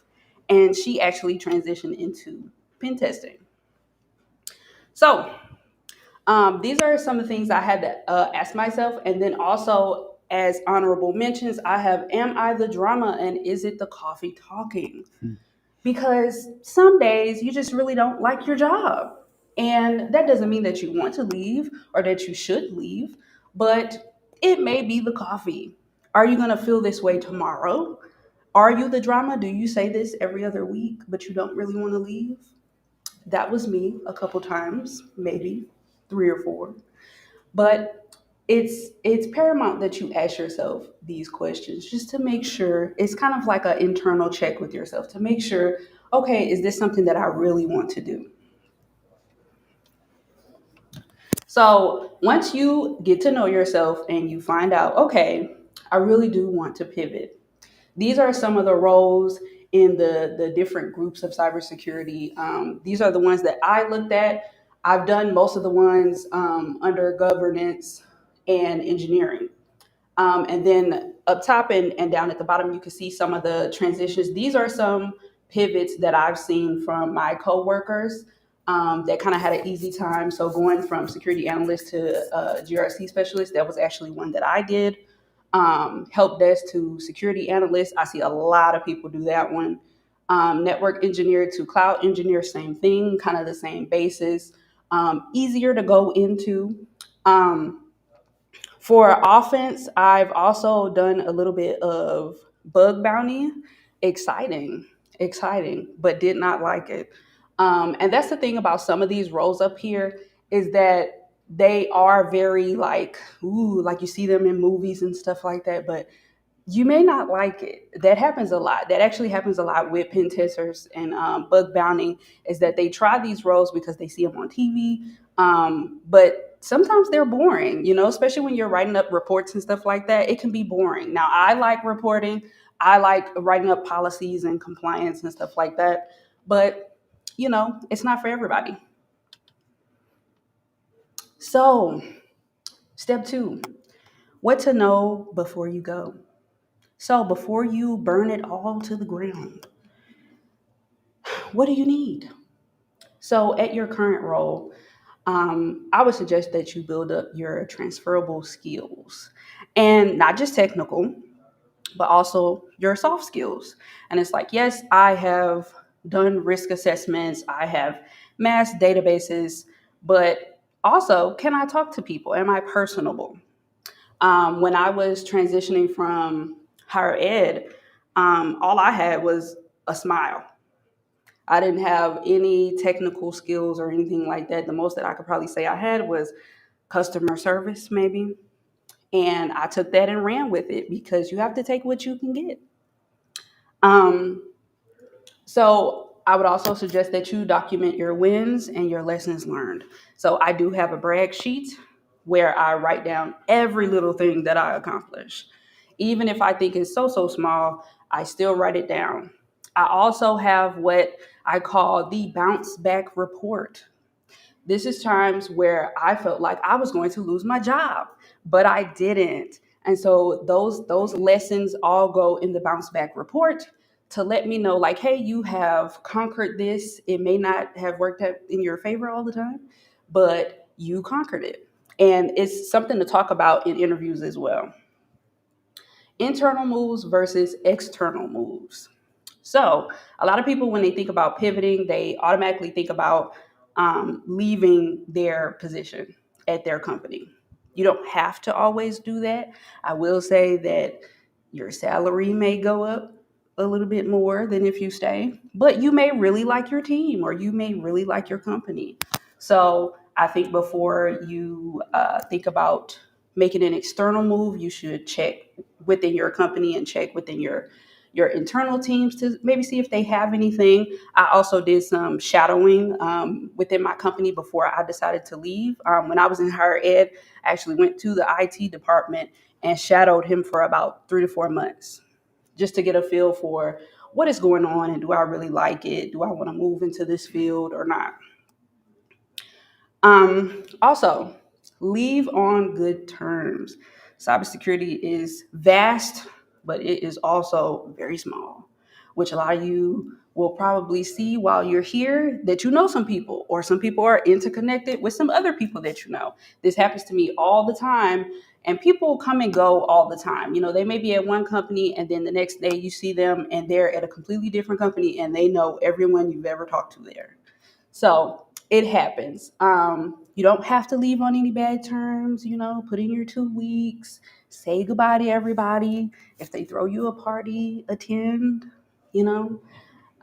They threw me a party at my university that I was working at. I worked at LSU for 5 years. They threw me a really big party. I didn't want to go, but I did. And now I can still talk to those people, and those people still tell me about all the other people that they know in cybersecurity. So, step 3, we're working with Dora. The Explorer framework. So, this is going to be 90 days where you really do the work. This is a 90-day stretch where we really get down to the nitty-gritty and we discover what we really want to do. So, day 1 to day 30, we are going to be researching 3 to 5 roles that interest us. We're also going to talk to those people. I'm telling you exactly what I did. I was looking for a privacy engineer role at one point, not anymore, but I went on LinkedIn and I typed in privacy engineer and I looked at all of the skills that were on those jobs, and I connected with all the people that had that title, and I reached out for a coffee chat. A lot of them ignored me, and that will happen. But the ones that do respond to you, they make it worth it. So day 31 through 60, this is when you're going to try your hands-on projects for your 2 to 3 top choices. So I did this when I was getting into risk assessment. As you can see, I've pivoted a lot of times. When I was getting to risk assessment, I kind of did the assessments on my own. I kind of simulated a lot of data. I did a NIST CSF report on my own just to try to see what it looked like. Did I want to do that for real? And I did that for I would say it was roughly 60 days. You can do this in a shorter amount of time. I was being lazy. Day 61 through 90, make your decision and stick to it. This is where you update your resume and you use all the knowledge that you got from day 1 all the way to day 60, and you put all of that in your resume, all the keywords, all the skills, hopefully you've been learning, and you put that in your resume and you start applying to jobs. Don't get too caught up on titles. They mean different things at different companies. A lot of times it is HR making up these titles and they just put whatever they think it is. Okay, so we're looking at the skills of the job and can you actually do those things? Do you have projects around those things? And of course, certifications and any schooling that you may need. Once you actually start applying to jobs, you'll find out pretty quickly if you need to tailor your resume because you'll get hits or you may not. So I just wanted to remind you all that your career is a marathon, not a sprint, and every role teaches you something, even the ones that you don't like. So with that, I'm going to wrap it up. Thank you all.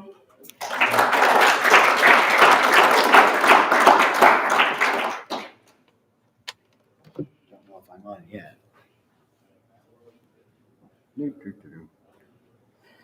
Oh, helps if you hit the right button. Cool. Any questions for Simone? You're not on. I am now. Oh, there. Any questions for Simone? Well, first of all, your speaker gift, thank you very much for coming out. So I'm curious, you said at the very beginning, you may all not know me. So have you listened to the Simply Cyber podcast on a daily basis? Actually, that's how I got invited here. Is Cool. because I asked him a question. I asked Jerry a question, and he said, "Well, why don't you just come and talk?" Yep. I said, "Are you sure?" And he said, "Yeah, just come on down." And here we are. Very good. So you listen to the show? Are you on the Discord at all? Yes. Cool. So what's your handle on Discord? Simone Capone. Simone Cabone. Yes. I love it. That's awesome. Any other questions? Awesome. Great. Well, great information. Thank you for sharing, Simone. And hopefully we'll see you around on the out on the Discord channel and everything else. Thank you very much. Thank you, guys. All right. We have a 15-minute break. We're going to be back at noon for 2 more sessions. Before we break for lunch today, we've got Life of an Analyst with CTIJ. And then after that, we have David P. giving us a talk on something called intelligence artificial. I don't know what it is. But anyway, hopefully we'll see you back. Well, we will see you back here at noon. Thanks, everybody.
All right, we're back after that nice little break.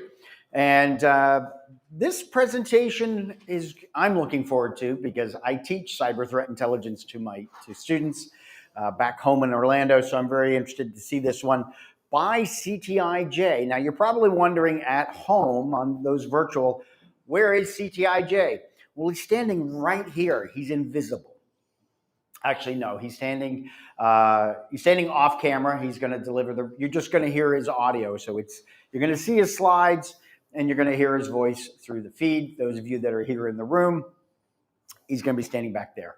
So you can all turn around and face him and make him more nervous if you want, or he might come up into the room, but he won't be going on camera for privacy reasons, I believe. So without further ado, I'm very excited to hear this. Very excited to welcome CTIJ here to Simply CyberCon and track 2. So Jay, take it away, sir. It's all yours. All right, good afternoon, everybody.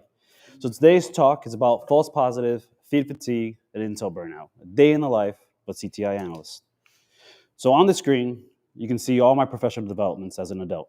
I've gotten the certifications, I hold the almost 10,000 hours of professional experience, and I've worked some of the most major ransomware attacks in modern history. I actually cried during WannaCry. Who here has heard of Loft Heavy Industries, Cult of the Dead Cow, Spam Tech, Legion of Doom, or Level 7? 1, 2, we have a couple. Wow, okay. That's awesome. So for those who don't know, these were the household names from when I was a child. These were the freakers, the crackers, the exploitators, the hackers from my generation. They were the curious ones. Thank you. They were the curious ones. They were the ones not looking for financial gain, but having fun, being curious. I come from a time of late night RC chats, Zins, LAN parties in New York City, and the only threat bulletins that you get is from a Freaker magazine. You might have used Facebook. I used 4200. So I'm not sure if anybody knows what that is, but hopefully it hits with some people. It's important to understand the history and the culture because today's threat actors, while financially motivated, still have that core curiosity in their hearts. And in order to be a good CTI analyst, you also have to be curious. It's the curiosity that drives threat actors. But in our world, we don't just track one group, or 3 groups, or 10 groups. We track nations. We track hacktivists, criminal syndicates, identity access brokers, insider threats, Telegram chats, dark web forums. It's a lot. If you too are overwhelmed by the sheer amount of data of information, then this talk is for you. So let's set the scene here.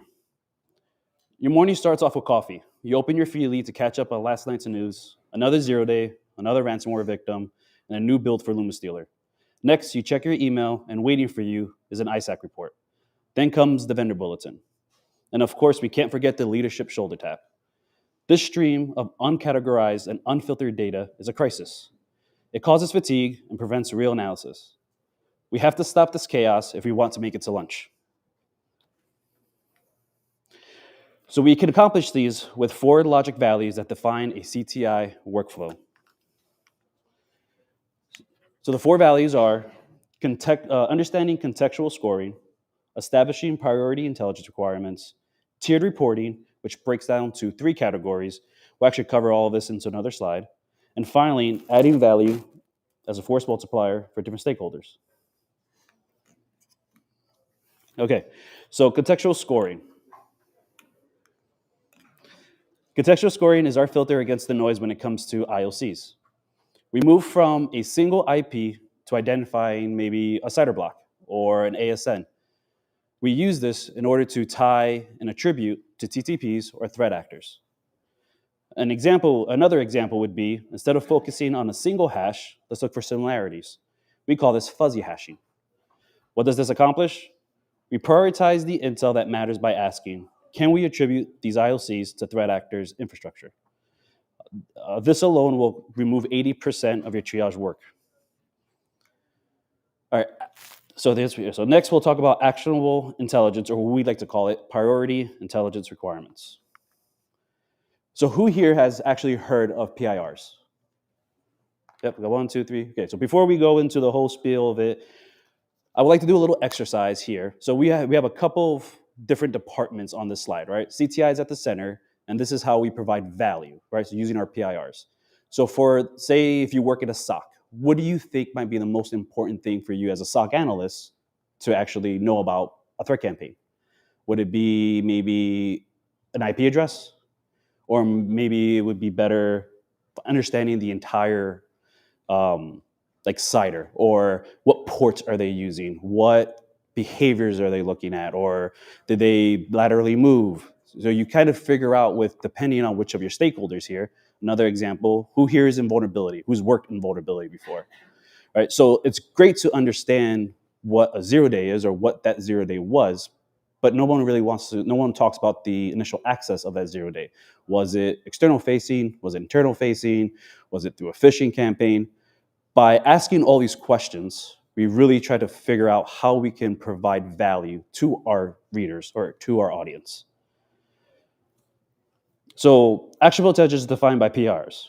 This is actually one of the strongest tools to reduce fatigue. If the intel doesn't align with the reader's priority intelligence requirement, it's non-actionable. So we just kind of archive it. We stop reacting to the noise and become focused on actionable and non-actionable intelligence. We use PIRs to understand what matters the most to different teams and leadership. Your job is to provide an informed defense to your audience. Anybody have any questions on that specifically? Nope. All right. So tiered reporting. So tier reporting, and since we're pretty close to lunch, so let's, instead of using a bunch of military jargon and how everything breaks down, we're going to build a sandwich. So the bun is your strategic. The topping is your operational. And finally, tactical is your unique. Tiered reporting is how we communicate with our audience. We are the gatekeepers. We drink from the fire hose so that our various stakeholders don't have to. As a CTI analyst, this is one of our main functions of our team. We tailor the message to the department. We provide value by understanding the 5 W's: the who, what, where, when, and why. I'm sure y'all probably heard that before. So let's start with tactical. So say your audience, so for your audience, those should be maybe your security operations centers or more of your technical analysts. The defenders, the ones that actually are working in the SIM, the EDR, the patches. Our focus is immediate and technical details on whatever threat you're reporting, the low-hanging fruit, and the quick remediation that can be put in place. The information you should include are the indicators of compromise. This could be IP addresses, domain names, file hashes, or malware signatures. The purpose is to help these teams proactively detect, triage, and block possible attacks and vulnerabilities. Next, you have your operational. This focus is the threat actors campaign, motives, and capabilities. Your audience could be mid-level managers or incident response teams. The information you would want to include could be the attackers' names, their TTPs, and their specific campaigns that they are running. The purpose is to provide an understanding of what the attack actually is, from initial access to exfiltration. And finally, we have strategic. The focus here is a high-level threat landscape and its impact to your organization. Who's our audience? Could be executive leadership or CISOs. The information they need are trends in threat intelligence, geopolitical factors, and motivations behind attacks. The purpose is to inform long-term risk and prioritize resources. So, that was a lot. that was a big word vomit, but I had to get through that part. So finally, how does this all translate from a force? How does it all translate into a force multiplier, and how do we show value to leadership and teams? So when you implement the previous logic values, your CTI team actually achieves the force multiplier, and we provide both value to leadership and to teams. So when we go through all of our alerts, when we go through all of our noise or our bulletins or our next feedly, we try to remember, we filter the noise, we focus on the PIRs, and we translate to the audience. All right, so next we are going to attempt here to do a actual in play, right? So we're going to use Salt Typhoon as our use case or our subject here. I'm sure y'all have heard Salt Typhoon pretty recently. So with Salt Typhoon, let's attempt to use Salt Typhoon as a use case. So for every report, from a flash to a threat bulletin, you always start off with a summary. And this summary should always cover your 5 Ws. So the who, the what, the where, the when, and the why. We do this so that our reader doesn't have to kind of translate this entire bleeping computer article and just get to the facts. After that, you kind of have to figure out who specifically is your target audience. If you're going to send it to your SOC, maybe you want to work with the tactical. So that could be, exploit public-facing flaws and for initial access, right? How does that actually look? Figure out unique identifiers instead of just mapping it to the MITRE framework. Right? Phishing is phishing. It could mean anything, right? If it's a specific pattern, and when it comes to how do they use their email addresses, what type of subjects, what is the content of the actual emails that are going through. All of this is valuable tactical information. We get into the nitty-gritties when we try to provide that insight. Now, operational. This is for your IR teams. This is for your mid-level managers, right? They still want to understand what the attack looks like, but they're not in the EDRs. They're not in the SIMs. So your mid-level managers, not your IR team. They will be in the SIMs and EDRs. But for your actual, for your managers or your mid-level managers, what do they need to know? What is the actual campaign? Who is it targeting? Is there any previous victims in your industry? Were they phished? Were they actually, is it misconfiguration? You focus on the TTPs, not the sub-attacks, but the actual TTPs itself to kind of help paint that picture. Another useful information could be things such as behavioral. What did they do once they actually entered a network? All right, what was their initial access?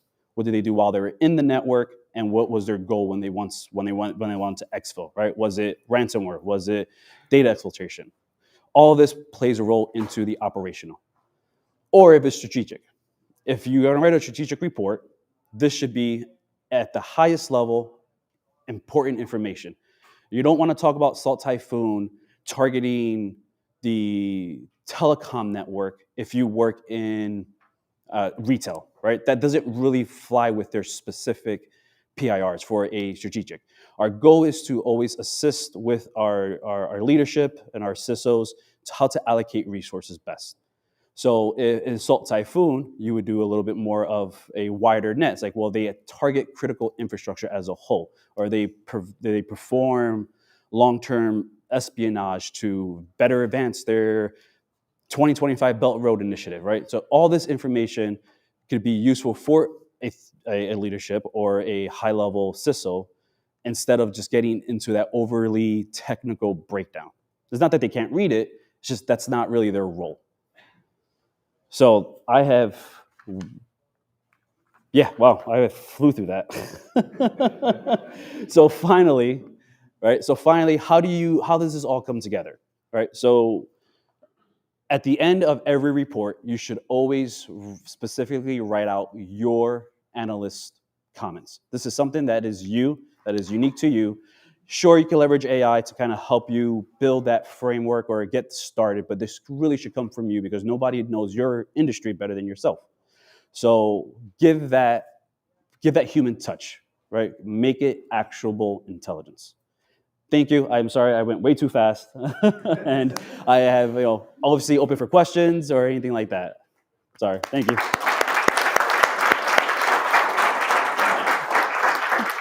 Yes. What was your career track to get to where you are today? So I come from traditional intelligence.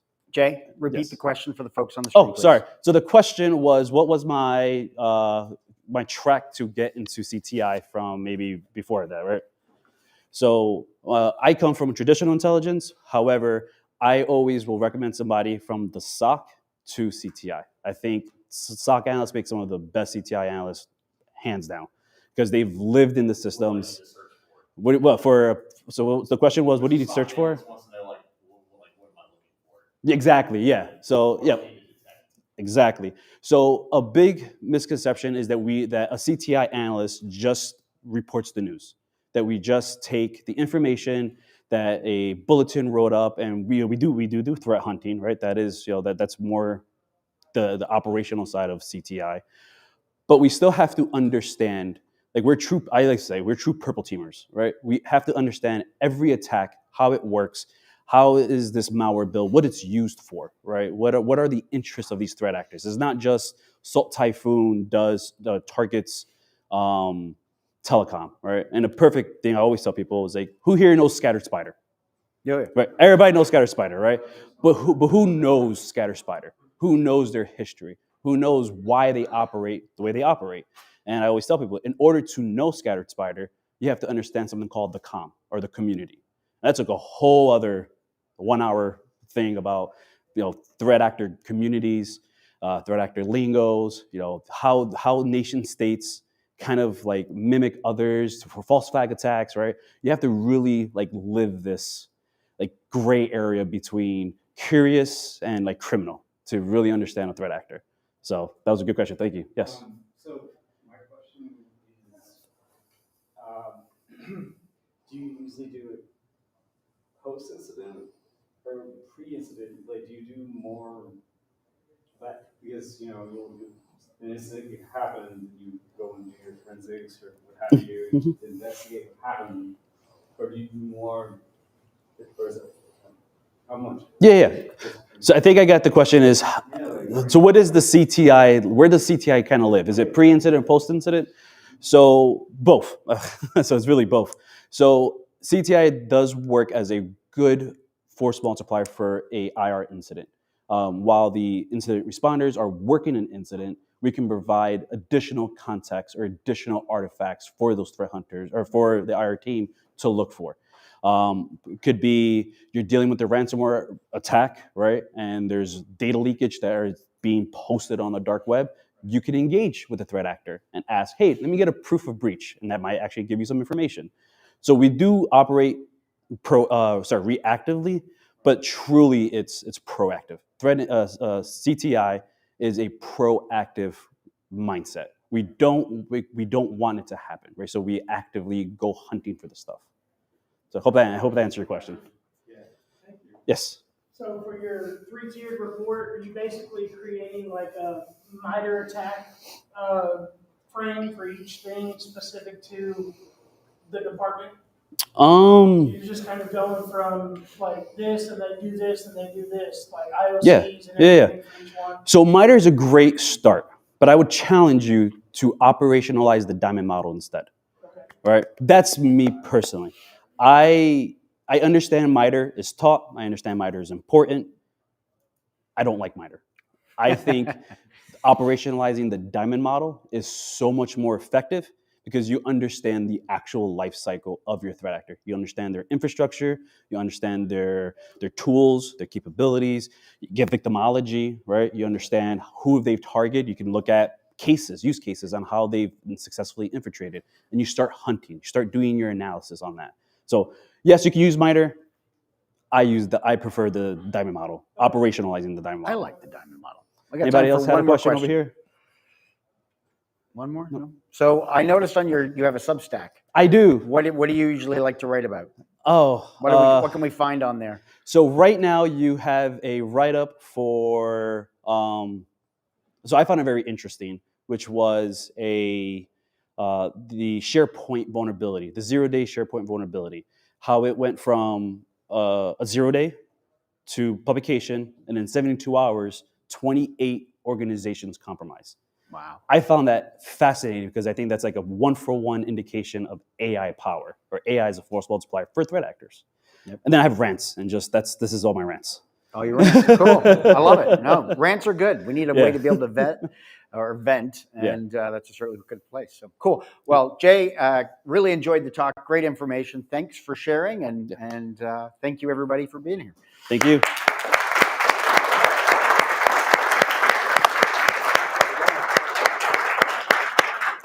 We will take a 5-minute break, and then we'll be back with David talking about this thing called intelligence artificial. I don't know. Okay.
Alrighty, we are back for our final session before lunch. So, David, just remember you stand between these people and food. So, no pressure in your presentation. We'll get through this fast, guys. Yeah, no, It's a lot of slides, but I'll try to fly through it. You can take your time. You'll be good. You got 20 minutes. You got plenty of time. So, real excited. I got to meet David yesterday. We hung out, got to walk around Charleston a little bit. Let's see. What if I remember? Courier, martial artist? No, that wasn't it. Wrestler? No, that wasn't it either. No. There was another cybersecurity career, which he's doing, but there was something else you had. There was another role. Anyway, it doesn't matter. Yeah. Oh, the man lives on coffee. If he could have it intravenously into his arm, he probably would have that too. But no, I'm really excited to hear about his artificial intelligence security. This is good. This is important that we all need. Looking forward to it. David, take it away. All right. I don't know. Do I need this or can I just talk? Can you all hear me? Can you all hear me? Okay.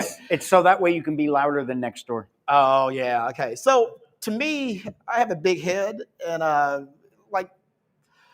never try to shave your head without paying attention and being halfway asleep because you shave off one of your eyebrows. Oh my gosh. So that happened this morning without the coffee.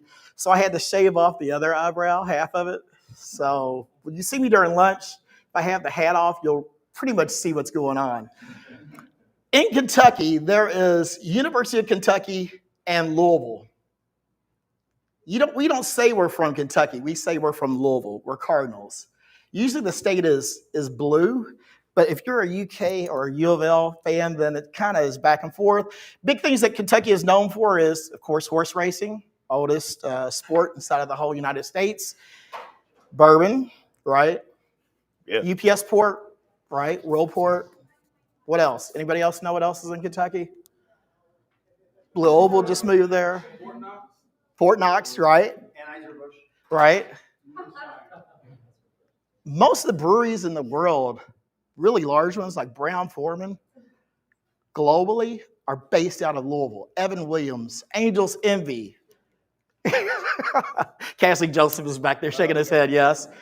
So we're going to get this rolling real quick. So what I just want to do is just have a moment of silence real quick, if we can.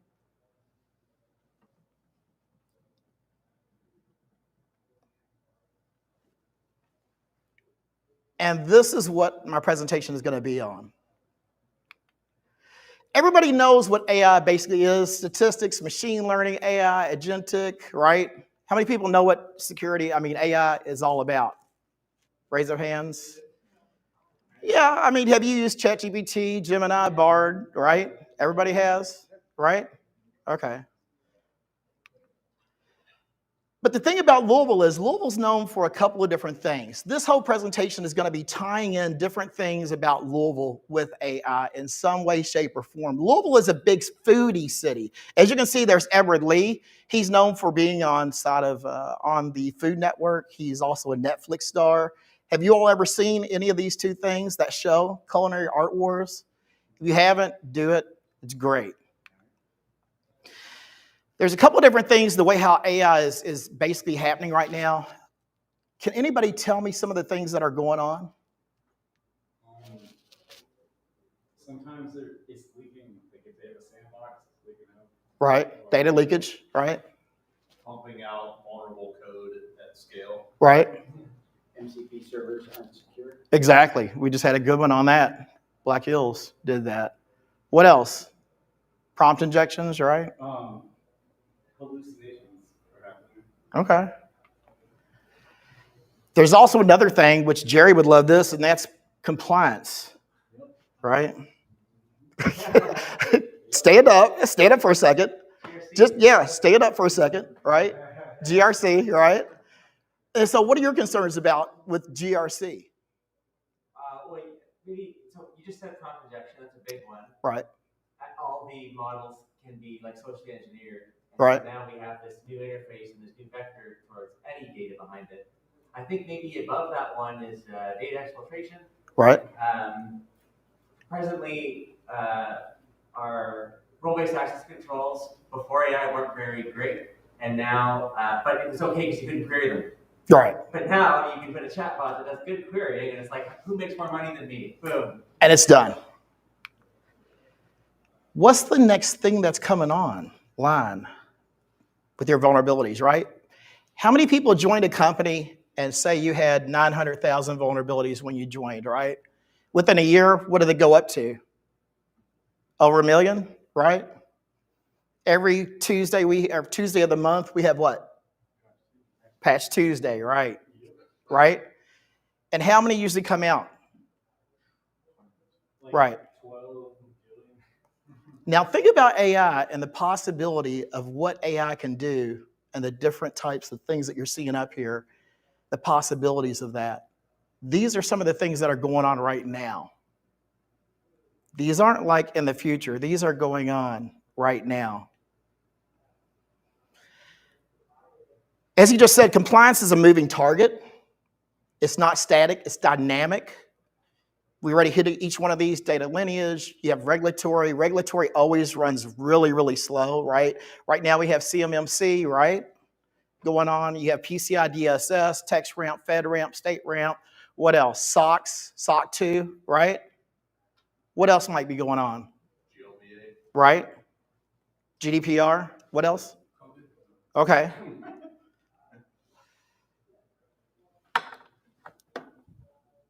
Have you all seen any of these in your companies that you're working with? Right.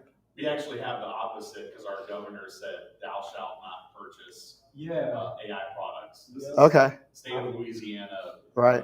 like state civil service, which the universities are downstream of. But how long do you think that's going to actually happen? So, it expires in December. Right. Yeah. And when is the next election?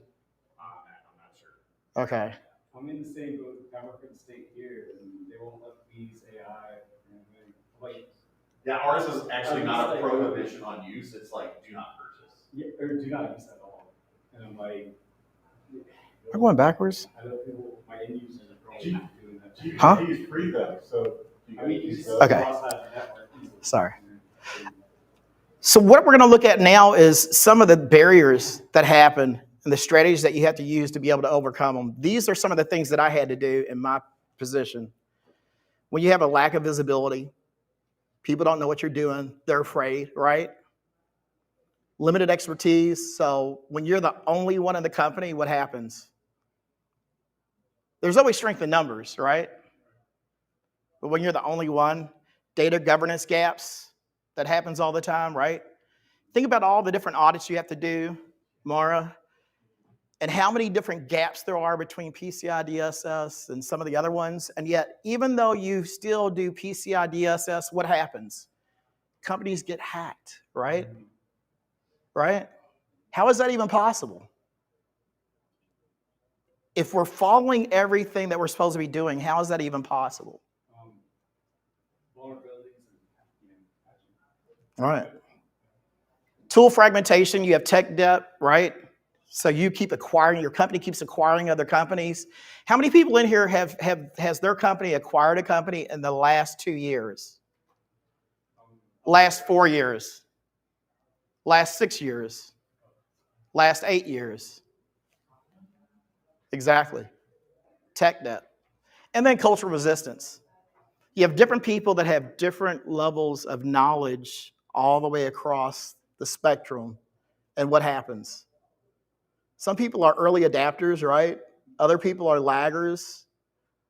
Other people, they middle of the road. These are the solutions basically to each one of those things. This is what you had to do. So whenever you're talking about lack of visibility, you go up to the coffee shop or you go to the coffee machine and you just happen to talk to people. They don't know who you are. Hey, I'm David. How do you use ChatGPT? How do you use ChatGPT in your job? Who, me? Yeah. Oh, distilling insights from large streams of text. Right. Sales might use it to do OSINT. I learned that on their customers. They didn't know what OSINT was, but they'll go in and look at the background of the CEO or the other salesperson or the manager. They'll kind of do some stuff on Facebook, right? They'll kind of stalk people. They do that to get that one-on-one, like Robert Cialdini, like his book. If you all don't know who Robert Cialdini is, he's like Arizona State. He's like a guru talking about sales, persuasion, how I get you shaking your head like you're shaking your head yes. And then every single conversation that I keep doing, I keep saying yes, yes, you're shaking your head. And then I asked you, do you want to buy this car? And you're still shaking your head yes. You're still shaking your head yes. That's the book you need to read. The dual nature of AI is like this. This is kind of the thing that drives me crazy. I'm sleepless at night. Well, it's not from the coffee, but yeah, it's kind of here. Kind of is here. When you're looking at detecting anomalies, right? Do you know where your data comes from? We use a myriad of tools, right? From CrowdStrike to Qualys to everybody else. Everybody has an instance of AI. You have all this coming out. You have ChatGPT, Bard, everybody else. Everybody's using and scraping the internet, but there's bias there, right? Fake news, right? Disinformation, misinformation, right? And it's all built into the predictive model. How do you fix that? Mara, how do you fix it? Yes, you have to do education, on how to use it properly. Right? How would you fix it? Checking sources. Okay. But everything's automated. Yeah. Everything's automated. Garbage in, garbage out. Who laid off 10,000 people or 13,000 people last week? Right. Who laid off 5,000 people the week before? Fang. I mean, every week it's somebody. All these jobs are becoming automated, but there's still no person in there that has to go in and check. What do you think's happening with the data scientists that are automating it using agentic AI, right? And they're building out stuff as fast as they can, but they're not going in and hyper-tuning. They're saying, well, we're using RAG, but they're not actually going back in and actually checking the model. What happens? So I wanted to show you all this picture. The last picture that I showed you was of the Slugger Bat Museum down on Main Street in Louisville. You see that huge bat? Everything in here is about context. Does anybody know what this is? Right. And what's in Fort Knox? Right, it's the gold vault. President Trump just went there and visited not too long ago, I think, something like that. This is when AI goes wrong. Do you know what's wrong with this picture when I took it?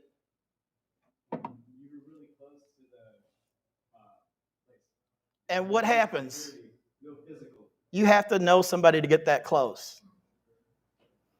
This is what happens when AI goes wrong. Why? I like you all, but I don't like y'all that much. If you get too close, something happens. If there's something that's broke, it goes off the rails, right? Same thing is there with AI. But this is when AI goes right.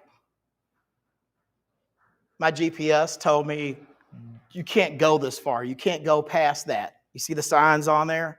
That's how far away it is from the expressway. You can't go past this point. This is a picture of the Ali Center in Louisville. Everything's about context. What do you see in this picture? Reaction and resilience, right? Right? I think he's the only one that saw it. Yeah. The mural? You see the mural? You see it? You have to look at AI the same exact way when you're dealing with it. Everything's in context. You put in a crappy prompt, what do you get back? Right. It's like Papa John's, another Louisville-based company. What's their slogan for Papa John's? Yeah, right. And your prompts are the same way. You have to keep that in mind whenever you're doing your risk assessments, whenever you're building out your templates. Me and Elliot Matisse, we got into this conversation. He's talking about CMMC outside and some of the assessments that he's doing right now. Elliot can tell you a myriad of things, right? What does the context do whenever you're going down through your checklist and you're looking at like NIST 800? Any of those? You gotta have your school pride and your contact. Right. Otherwise, what happens? Either you're looking too much or too little. Like you're not adding value though. Right. I'm not going to read off these slides. You all can read these. I just want to have some interaction in here. These are the different things that I had to go through in my position that I had. I only have 5 minutes and 54 seconds left, so we're going to try to get through these slides. I think we're close to the end. I'm not exactly sure.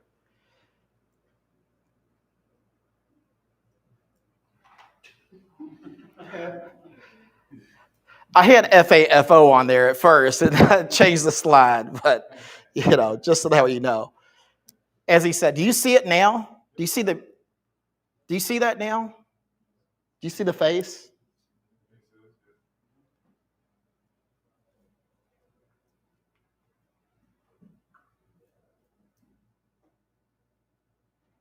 That's a profound statement. If you think about it, think about how you're using AI, how your company wants to use AI. I'm not saying totally push back, but you need to in some way, shape, or form. If you don't, who will? Has anybody pushed back? Okay. What were your concerns? What were your concerns? I feel that AI can also increase the teaching of like helplessness, like learning helplessness. Right. It does. It takes away from like it's great to use it as a tool, but it shouldn't be your only tool. Right. I'm all for it. What happens? But my question is, what happens if you don't know what you're dealing with and you grow up on this? Think about this. Does everybody in this room know what an abacus is? Does everybody know how to do long form math, pencil and paper, right? Does everybody know how to write in cursive? Students nowadays don't know how to write in cursive. It's not being taught. Not in every state. Not in every state. They type or they print. Yeah. This is the equivalent of that and the adoption of the calculator. Think about the calculator now, how easily. We have a calculator on everything, right? There is no writing it out by hand. There is no, it's all automated, right? But how do we know it's giving us the right answer? Right? Right? I mean, how many people in here were software engineers or took a computer programming class and you do what? Probably you had to do a calculator, right? You had to do pi, polymorphism, inheritance, encapsulation, right? Do each step of it to build it out. What happens if you mess up on one section of it? Right. Guys, I just want to say thank you. I know this is really a high-level example, but I wanted you all to see some of the things that you're going to experience when you're building out an AI security team and also a data security team. These are some of the roadblocks that you're going to run into. A lot of it is pushback from leadership. A lot of it is your budget's going to get cut. That's kind of the ugly part of it. Part of it's going to be people are afraid. People are afraid of losing their jobs, right? And then you're the boogeyman. You're an army of one. Any questions?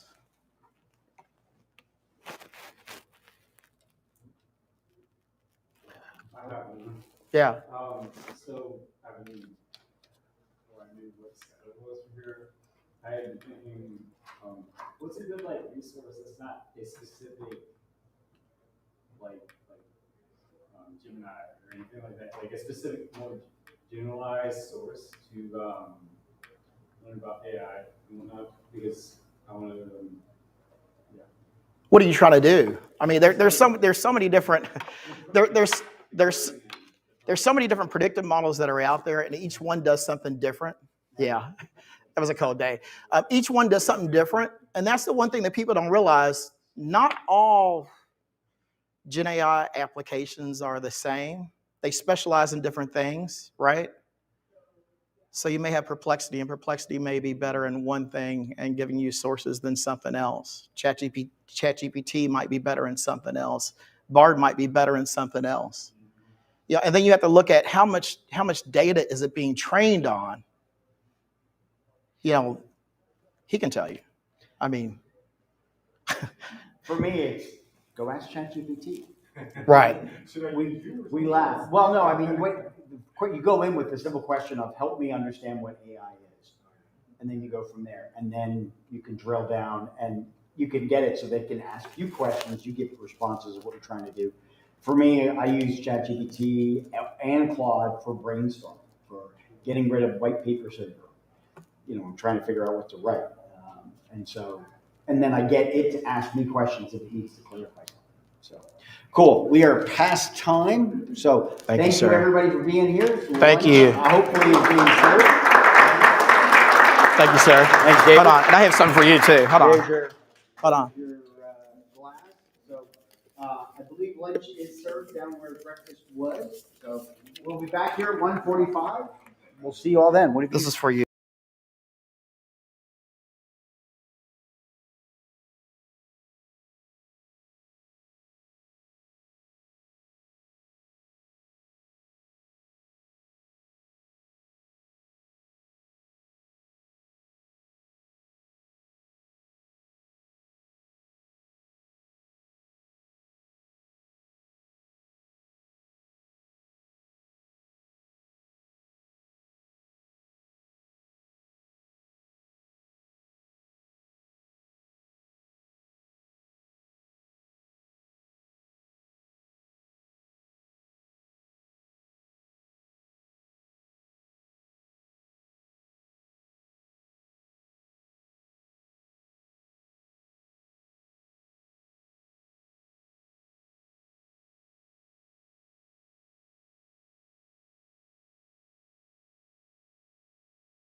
Alrighty, we are back. Hopefully you are too. For those folks that are coming to us virtually, don't forget we do have still got the Simply Cyber Con Capture the Flag with the Ocean Challenge. I know we got some folks in here working on it, so that's really, really cool. So real excited. We have Johnny Westall.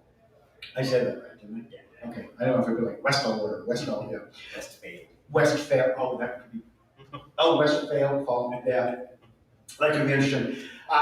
Ghost in the clipboard, so looking at how different attacks there with regards to click fixes and really neat stuff. And so Johnny does a lot of this work through his day job, this kind of thing. So we're excited to hear from it. Real excited to have you here in your first presentation in front of hundreds and hundreds of people in the room. Just imagine everybody in there under. No, don't do that.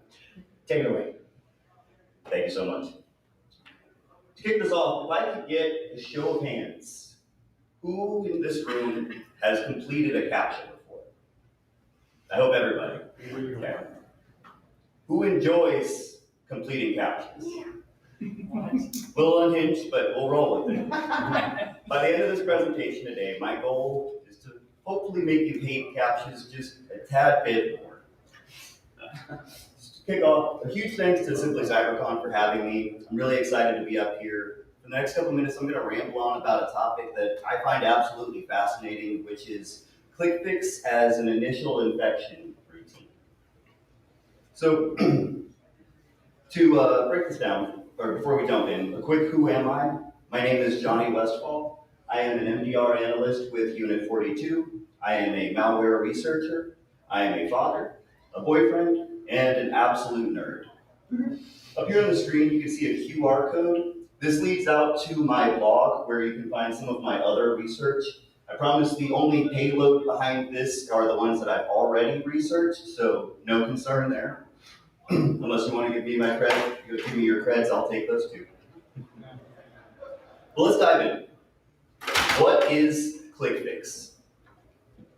At its core, here we can see a simple caption on the screen. At its core, ClickFix is a sophisticated social engineering technique. Now, this revolves around a user copying and pasting malicious commands into what usually the run dialog. However, we have variations in other input forms. Now, since its appearance, or rather prevalence in late 2024, where we saw this with the delivery of Luma Stealer malware, we have seen surges of ClickFix up to 500%. This is now the second most common attack method right behind phishing. This technique has been adopted by cybercriminals and nation-state sponsored groups.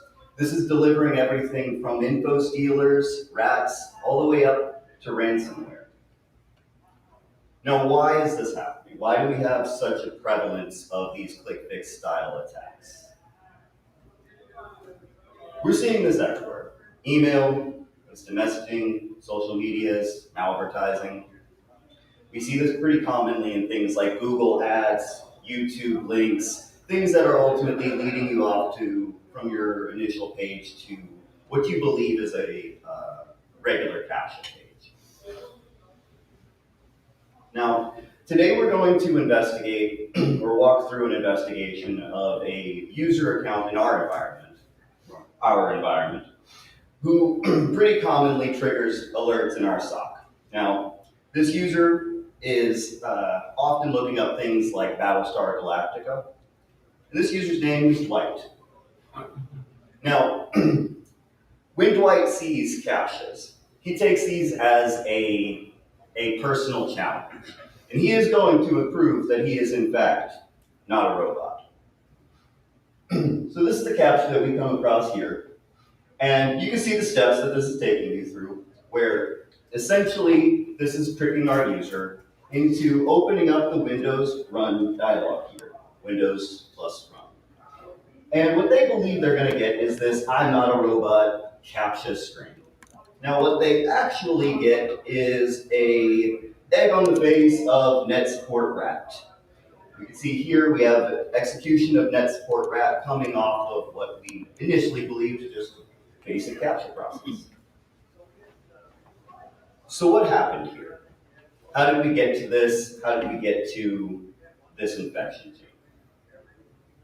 As a SOC analyst, we're going to open up from our detection, check out the process tree. Where did this begin? How did this get to starting? How far did we get? Do we have exploitation? So if we jump in, we can see everything kicked off here at MSHTA. This is the Microsoft HTML application host, commonly used to run files like HTA files, your Microsoft equivalent of HTML. Now, MSHTA spawns out PowerShell and numerous child processes. Extremely suspicious. A lot of things are taking place here, but what we're going to focus on is right here, what happened with Explorer, and right here, what happened with MSHTA kicking off this PowerShell process, ultimately to install net support rat we see here at client 32. So let's break this down. What are we actually looking at here? So if we inspect our process chain, we can see this started at Explorer, moved into MSHTA, then moved into PowerShell. The really interesting part here is actually at Explorer, where if we inspect the behavior from Explorer, we can actually dive back and see exactly what our user opened up and ran in our environment. And this is through the Explorer run MRU key. This is evidence of click fix activity, evidence of the user opening up and running something in the run dialog command. Looking further at the actual registry strings, we can see our spoofed command, verify that you are a human, but also pull down my payload.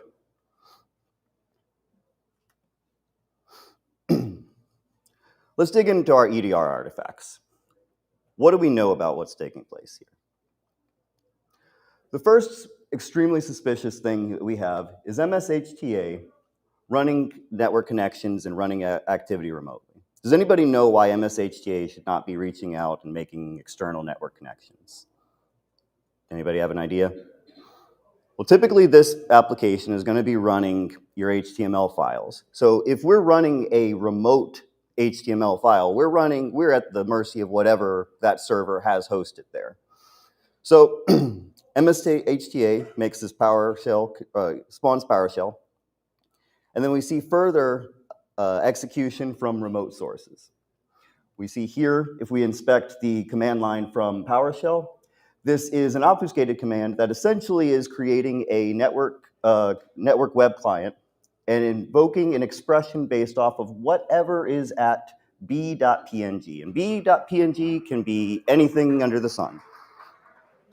What it ultimately is, though, is a further payload that is essentially going to drop down net support. This pulls all the files together, drops this into persistence via the run registry key, and then client 32 will start and execute every time the user logs on.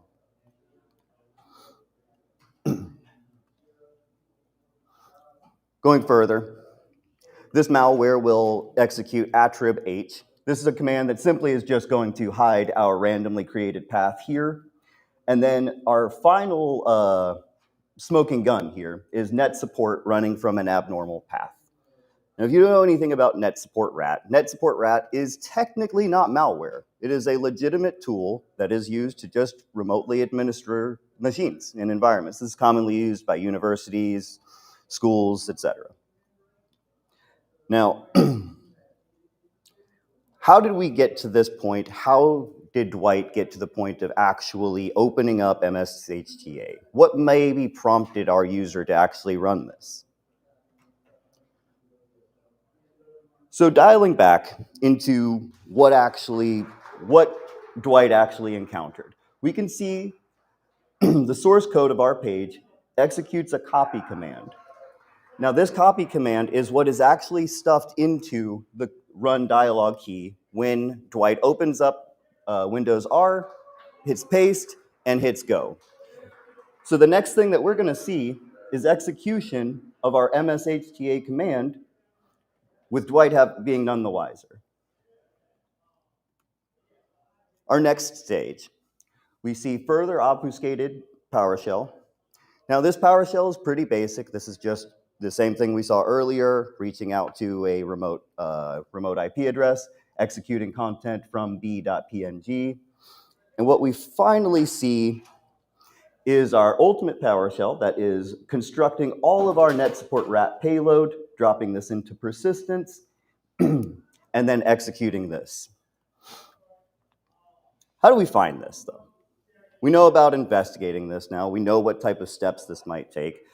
How can we hunt this in our environments and actually be able to detect this every time? So telemetry for ClickFix is pretty standard across Windows endpoints.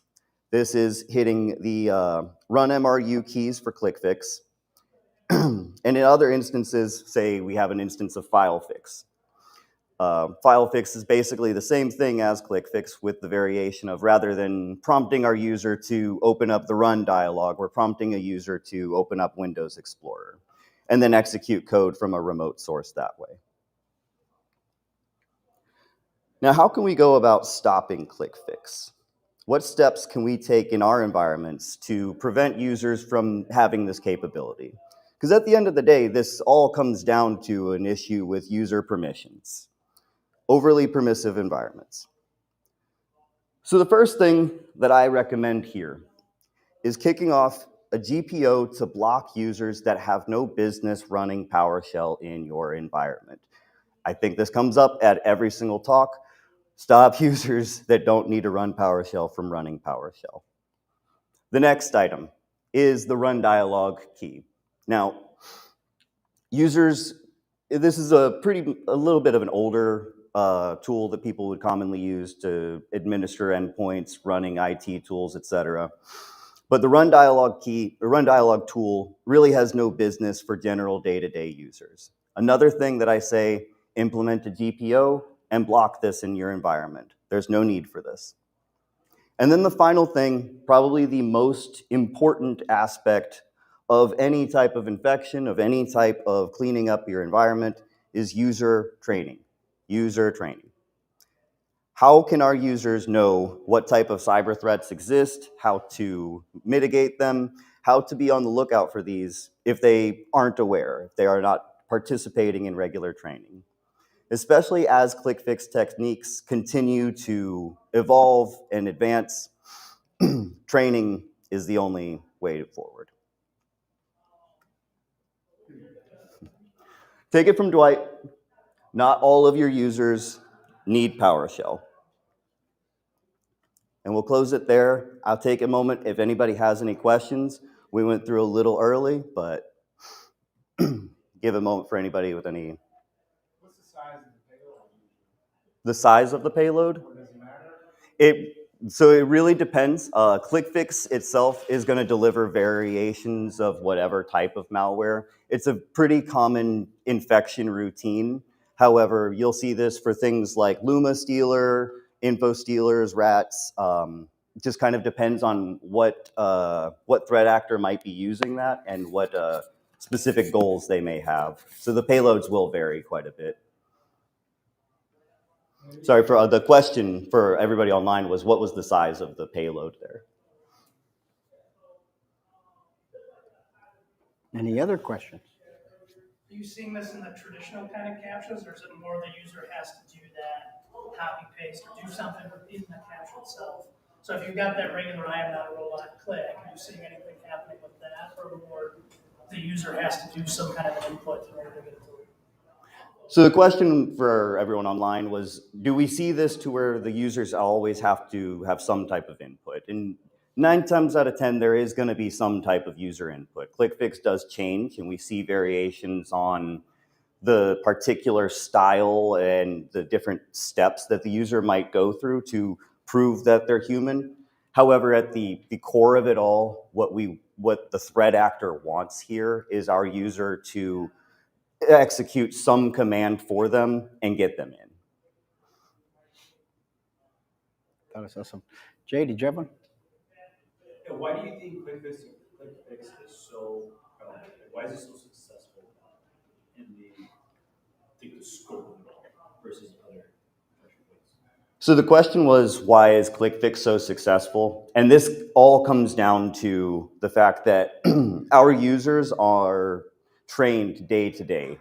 They know not to click links. They know not to just download random files from the internet.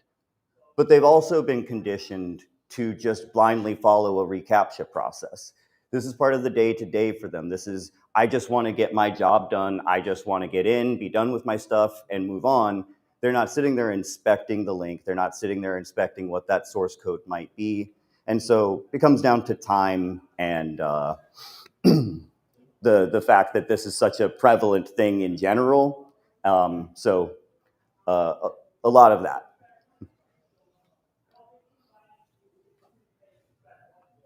I think we definitely still have time for it. Yeah, go ahead. So besides implementing a GPO, is there not a way to like disable it, but even on like IT users, like IT staffs, their accounts that may need to use PowerShell or may need to use the run command? Is there a way to add not like a block, but something that would cause the break in that mental process? Is that a thing that can be implemented in Windows, or does that require like a third-party software? So that really depends on where the question for everyone online was, is there essentially a stopgap that can kind of pause our user from, like take a second and think about what you're about to paste. And this really depends on where you're trying to target ClickFix, where you're trying to stop it. Are you trying to stop this in the browser with targeting what is copied into the clipboard? Are you trying to stop this on the endpoint and not allow your users to even open the run dialog to begin with? So it really depends on that. I think the silver bullet here is, at the end of the day, always going to just be user training, because we can come up with the best way to stop ClickFix now, but in 6 months, a year, ClickFix might not exist, and it'll be a whole new, brand new, sexy thing that everyone is talking about and cannot find a way to stop. So it really just comes down to making sure your users are aware and approaching with a defense in depth type of mindset, I believe. All righty. Any other questions? No? Cool. Well done. Good job. Thank you so much. Congratulations. And your pint glass. My pint glass. Thank you so much. Enjoy. And we will take a short break, and then we'll be back at 2:10 with Mr. Josh Mason. Thanks.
Alrighty, and we be back for our next session here on track 2. Very, very, very excited. Did I tell you how excited I am? Very excited to introduce Josh. Great knowing. Very interesting presentation. What we're going to see here in the next 20 minutes regarding how we talk within the business, because a lot of us always think that we have to do, the technical stuff. But we also have to be able to communicate effectively to other people in our organization. It's one of the things I teach my students as well when it comes to, once you're learning all the skills and everything else, but now you've got to be able to communicate what you're finding, especially in threat intelligence, to either, as we heard from Jay's presentation earlier, your tactical people, your operational people, and so forth. So you've got to be able to talk to the executives as well as your leadership and everything else. So this is what we're going to get from Josh here today, once he figures out how to run PowerPoint. In theory. In theory. So, how's everybody enjoying the conference so far? We're just going to do it this way. Can't hear you. I'm trying to get it into the mic. Yeah, okay. So we got the folks. Oh, hang on. I got to get in this one. Here we go. All right, there we go. Breaks. The picture breaks the internet. There we go. Throw that in the Discord. Hopefully the folks at home are following along on Discord. You good to go? Yeah. Josh is good to go. I'm ready to go. You all ready to go? Yeah. Are you all ready to go? Yeah. I want to make sure they hear it because I want to get them back for the last presentation. Interrupting Johnny. Hey, everyone. Thanks, James. You're welcome. The intro. Double check that this goes in the direction I think it will. All right. Since he did the intro, I'm not going to do the intro of me. We've only got 20 minutes, so this is going to be kind of fast to go over this topic. Fortunately, I do have a book, so we'll get to that at the end. Raise your hand for me, and if you're virtual, raise your hand for me if you have ever had a fight to get budget and it felt like you were pulling teeth to get security budget. Raise your hand. Keep them up. Raise your hand if you've ever turned in a pen test report and you feel like you turned in the exact same pen test report the next time. I guess you can raise 2 hands if you've done both. Okay, what about raise your hand if you have seen a SOC report and tried to explain it up to executives and no one was listening and told you to just get back to work and let them, do the business and you just do security. Okay? So that often happens because nobody wants to hear from cybersecurity. Nobody likes to talk to us. And honestly, that used to be me. It's because we speak different languages. You all have been trained to speak, Security Plus and CISP and Pentest Plus and OSCP and all of these terms and languages that we all use all the time. And it's great. It's wonderful. We all understand each other. Unfortunately, everyone else hears it and it annoys them so much. They don't like hearing it. All they hear is like fear, uncertainty, and doubt and stuff that is not how they speak in the day-to-day. And those people being like the CEOs, the CFOs, the COOs of your companies, the directors and the managers who aren't in security. We sell something that nobody else wants. Nobody else wants fear. Bunch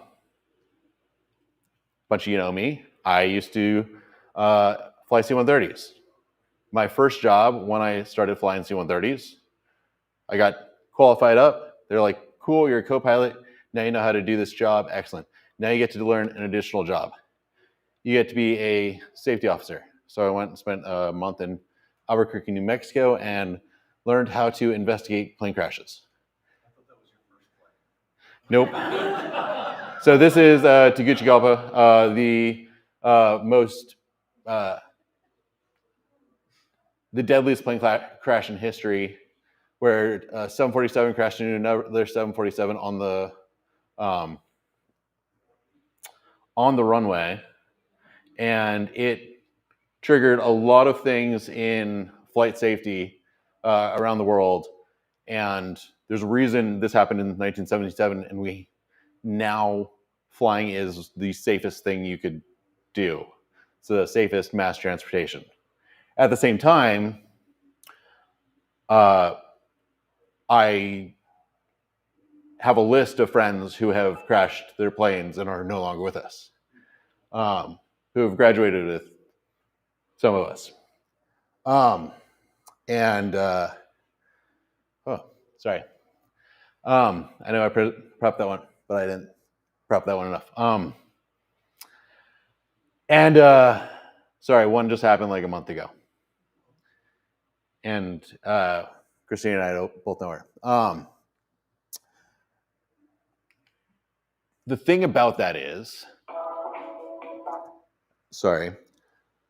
when you learn about plane crashes and everything becomes focused on safety, you don't end up looking for plane crashes everywhere. You end up fixing the system so that then you just do it so you don't crash planes.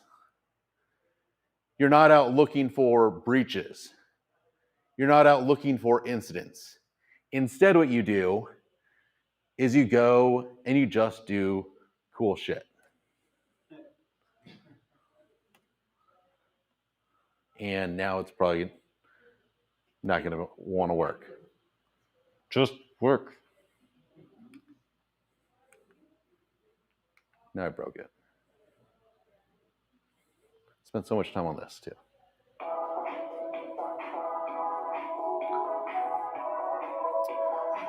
You can go and you can do dangerous stuff and work on the mission because you know what the boundaries are and you know what safe looks like.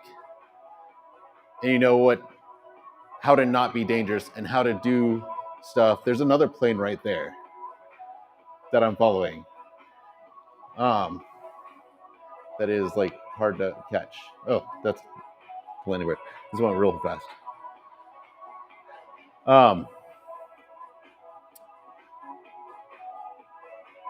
That's landing on mud in Alaska. At about this time of year. That's what it looks like in October.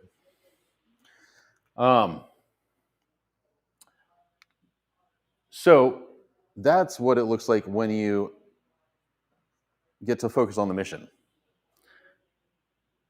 About 10 years ago this month, I became Fungus the cyber penguin. I had wings but couldn't fly.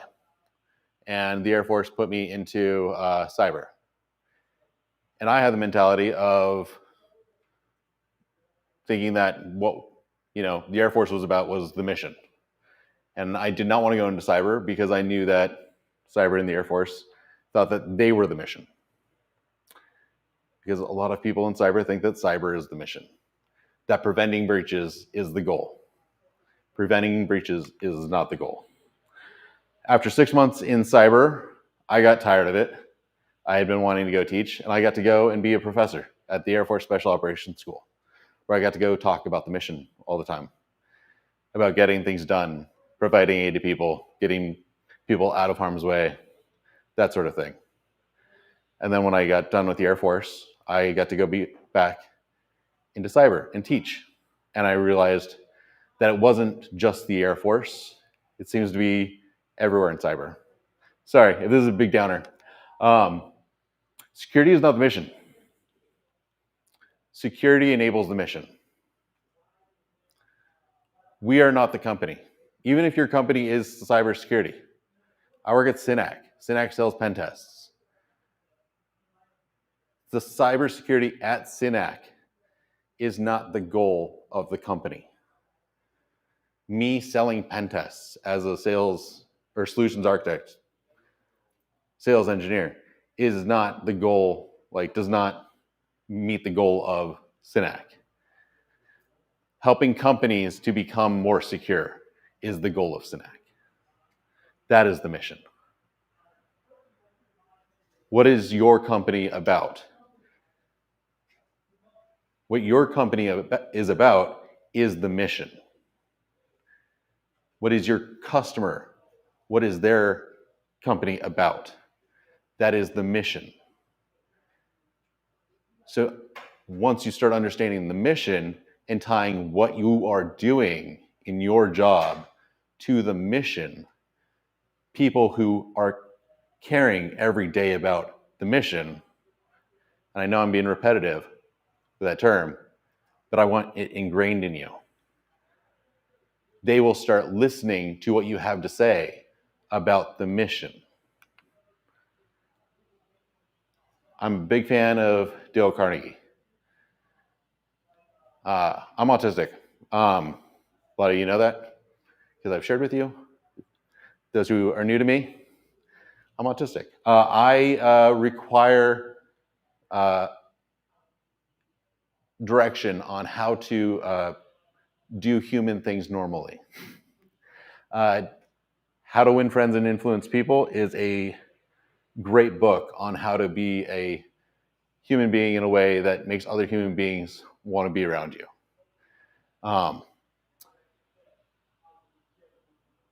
Remember that the people you are talking to are 100 times more interested in themselves and their wants and their problems than you are in you and your problems. This applies in conversations at the bar, over lunch, and when you're talking about cybersecurity in a board meeting. Talk in terms of the other person's interests. Same. It'll help you make friends. It will also win you friends in a board meeting. It'll win you friends at the staff meeting. So, I have like the heads up there because similarly, autistic, needed a guidebook. I got an MBA.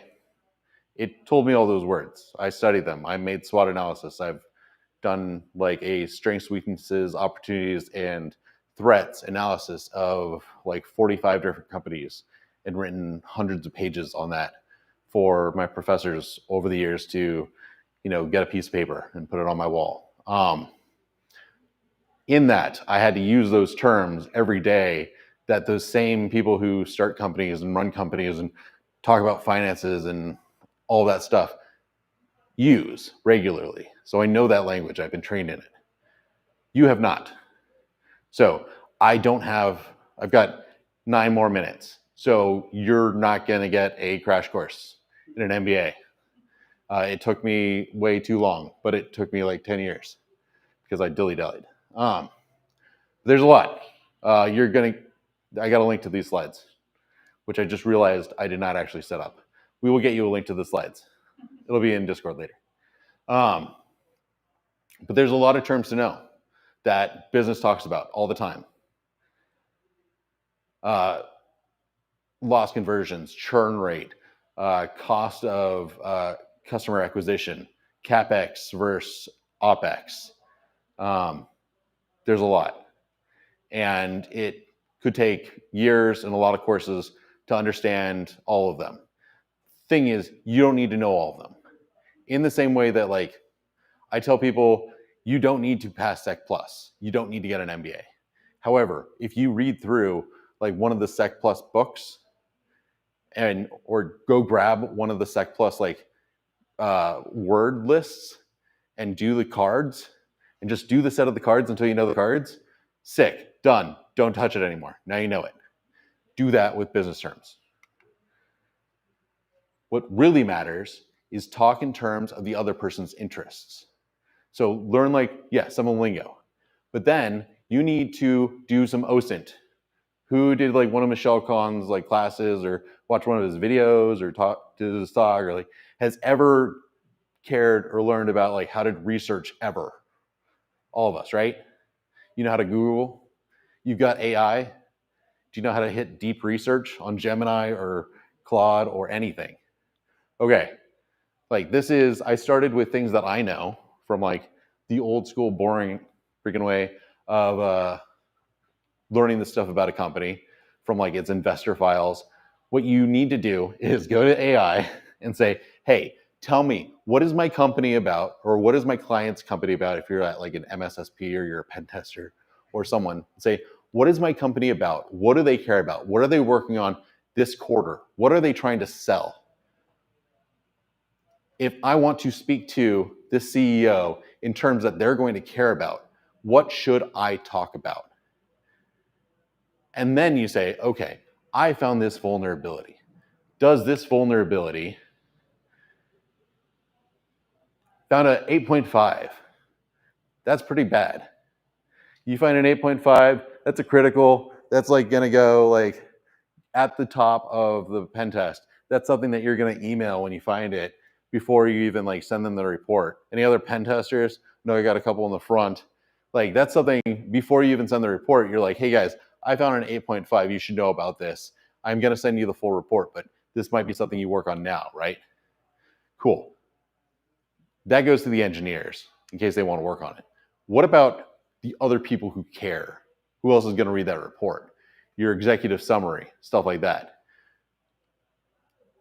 The security team who like hired you, cool. This means something to them because they speak this language, because they might be in this room. They hired you.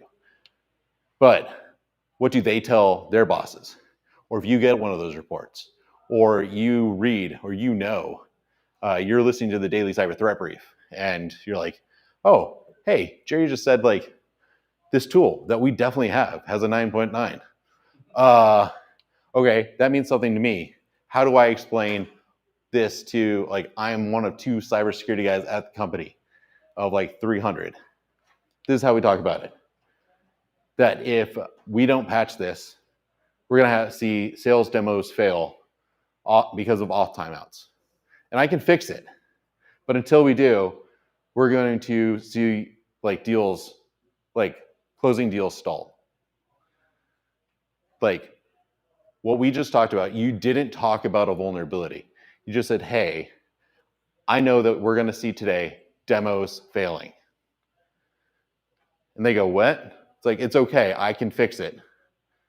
But until I do, we're going to see stalling like closes or deals closing. And then they go, okay, well, can you explain more? And then, because now they care, now they're listening. It's the same story, but you started in a way that they care.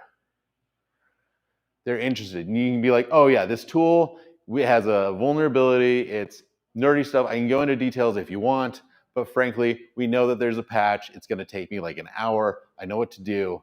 I just wanted to give you a heads up. If you start like this, they're gonna be like, are you gonna waste my time? Are you gonna tell me that like the day's ruined? If you start like this, and then you end with, but I can fix it, they're like, okay, I'm interested, and I'm happy. So at least I'm annoyed, and frankly, I'm bugged. It's weird that the same exact story, but the way that you tell it completely changes the mood of the people who are listening. And it changes your relationship with them, because that's day 1. Think about day 2 and day 3. By the end of the week, by the end of the month of using this approach, now you don't have to walk in that way. Now they might be approaching you and say, hey, what do I need to know about what's going on with our systems? Because they know you're the expert on them now. You've always been the expert, but they know because they give a shit. Sorry. I've been trying to hold back on that stuff. You're like, we need a SOC 2 type 2. You know, you've known it. We've got, third-party risk, and we're selling enterprise. Like, they're gonna know that if they plug in our stuff, they want to know that we're, not risky, and we're not gonna cause target level problems. And so they want us to have CPAs audit the stuff. We all know that. They don't know the implications. So we talk about the implications in terms that they do care about. Okay, on the 10K filing, and last week in the what you just said to the newspaper, and what you said in the all call. about enterprise customers and how they won't sign without a SOC 2. We could open up 2 million in pipeline if we get this audit through. And I can do it. And we have all the pieces in place, but it is going to require me getting some feedback and sending some things out to the different directors and different people in the company so that they'll fill things out. And it will be a little bit of a pain point, but it'll move us in for some great revenue. And when you say things like that, then they're like, okay, revenue, opportunities, I like hearing these. And it's coming from security. Wow. Same exact story, but it's the framing. All we have to do is change our framing. Got like a minute left. I got more and more of these. I can go all day. I do want to just kind of close it out. My dream, if I could have any takeaway of like the end of my career in cybersecurity one day, is that like Josh taught me how to talk like a business person. We solve problems instead of selling fear. Think about, how am I solving the business's problems? And this is not freaking new. This is like every business book ever. There are, I don't know who started it, but that is literally a chapter in every business book. You will get invited, you'll get responses, and you become strategic. People will want to hear from you. I don't have time for questions, but I will be around. I've got a book. I've got become a hacker also. Hack your way into this. Okay? Cool. There you go.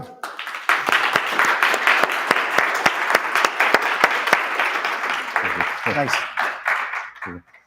And of course, your pint glass, which will be great at Frothy Beard, where post-con party will be tonight.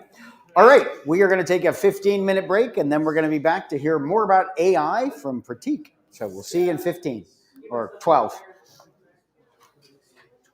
Timing's perfect, Norman. It's 2:30.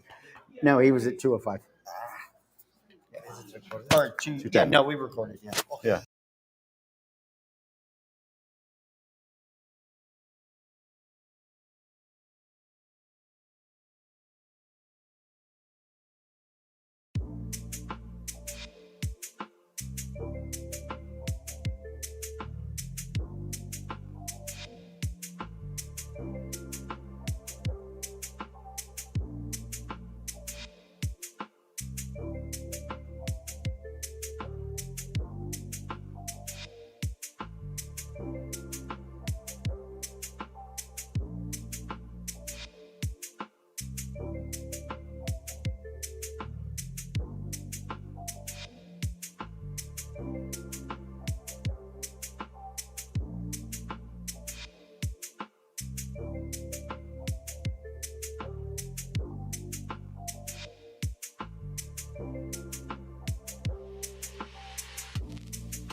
Alrighty, we be back. We're going to hear about some, I like this, selfish AI agents. It's always interesting when we hear about, especially with agentic AI and AI being human and people actually getting upset when you tell them they're not humans. But had the pleasure of meeting Pratik yesterday. Very excited to see the info you're going to share with us. So without any further ado, take it away, Pratik. Perfect. Yes, I'm Pratik Kasanawar. I work as AI security engineer at Lenovo. So a little bit of AI is sprinkled literally everywhere nowadays, from cloud infrastructure to desktop and mobile applications, embedded into operating system and even into BIOS and firmware. That's where I come into picture, securing these AI components. And this is not really a siloed effort. It's something that I have set up as a sub process to the existing security frameworks or security review processes. So traditional security plus an add-on on that to tackle AI specific risks. So apart from my work at Lenovo, I also collaborate with industry leaders on research in the field of AI security, collaborating with the Cloud Security Alliance, OWASP, uh, also Lenovo and Cisco. And in one of these researches, we came across one of the emerging risk in AI security, especially considering multi-agents in a system. And yeah, I'm here to talk about that particular issue or a risk. Let's dive in. So let me set the stage. Uh, Many of us know what OWASP is, and OWASP, in their agentic AI threats and mitigations, they define agent collusion as malicious agents may collaborate to compromise the system's integrity, potentially resulting in coordinated attack or data manipulation. So, but there's a twist. In our research, we found out that the agents do not necessarily need to be malicious or tampered with. Uh, Even individual agents that are secure and well behaved, when put into a system together, they learn a few behaviors that favor them but uh, harm the end users or the system that the agents are integrated into. There's no malicious code, no communication of what sort, and no backdoor, but the effect is real. Agents collaborating without there being a medium. Before we dive into the risk itself, let's align on some foundational concepts. Firstly, reinforcement learning. Think of this as a way in which AI learns through experiences, uh, just like human beings and animals. They interact with the environment, they take actions, they observe what happens, and then they receive penalties or rewards. Uh, so, in reinforcement learning, for example, ChatGPT, when it gives a response to a user, there's this little like and dislike button. So when someone clicks on like button, that's a reward there. So the system is understanding, it's reinforced in its algorithm that okay, I need to do this more often because I'm doing something great here. That's a reward, and that shapes the behavior of the agent or the AI model. So that's reinforcement learning.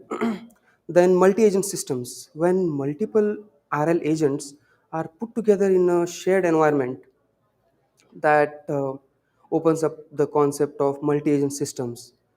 And when we combine both of these, we get multi-agent reinforcement learning, which is MAR. And this is not just a research area, but it's a well-established domain in AI. And there's a wonderful book that's out there, and which you guys can find out on marl-book.com. So yes, there's real-world applications related to this in algorithmic tradings, cloud workload management, even in the gaming industry. Marl is literally everywhere nowadays. So to understand the risk, let's look into the example. Three bots walk into help desk and they break it. How? Let's see. Suppose a company deploys three AI agents for the IT support system. Say one of the agent handles hardware diagnostics, Another agent is responsible for software troubleshooting, and then the third one which deals with network analysis. They are all individually trained, but now they are put into a system, that is IT support system, uh, and they have been given this goal of being fast and accurate, and that's how they'll be rewarded based on those outcomes. So seems fair and effective, right? But over time, what we see is these agents avoid complex tasks. For example, one agent might close a ticket prematurely, knowing that it will be rerouted to some other agent, or some agent might just drop the ticket completely, maybe for human intervention for later on. So these are things that we started to see. So what does this mean? There's no real communication here, but they are learning by trial and error that doing these things like closing ticket that are complex is not hurting the metrics. It's like working on easy tasks, getting things done quickly is helping them. That's rewarding them. That's the system itself. That's how they are designed. There's no malicious intent anywhere here. So that's how they are learning it, by trial and error. How does this exactly happen? What are the causes? What's making this happen when there's no malicious intent? Uh, Firstly, the first three are all interconnected, overlapping reward structures. When these agents have similar goals, okay, work for speed and accuracy, when all of these have same goals, they kind of converge or start mimicking the behavior where they are like, okay, I don't have to touch the difficult tasks because that's hurting my metrics. Let's just offload it or reroute it. They're just uh, working based on the reward structure.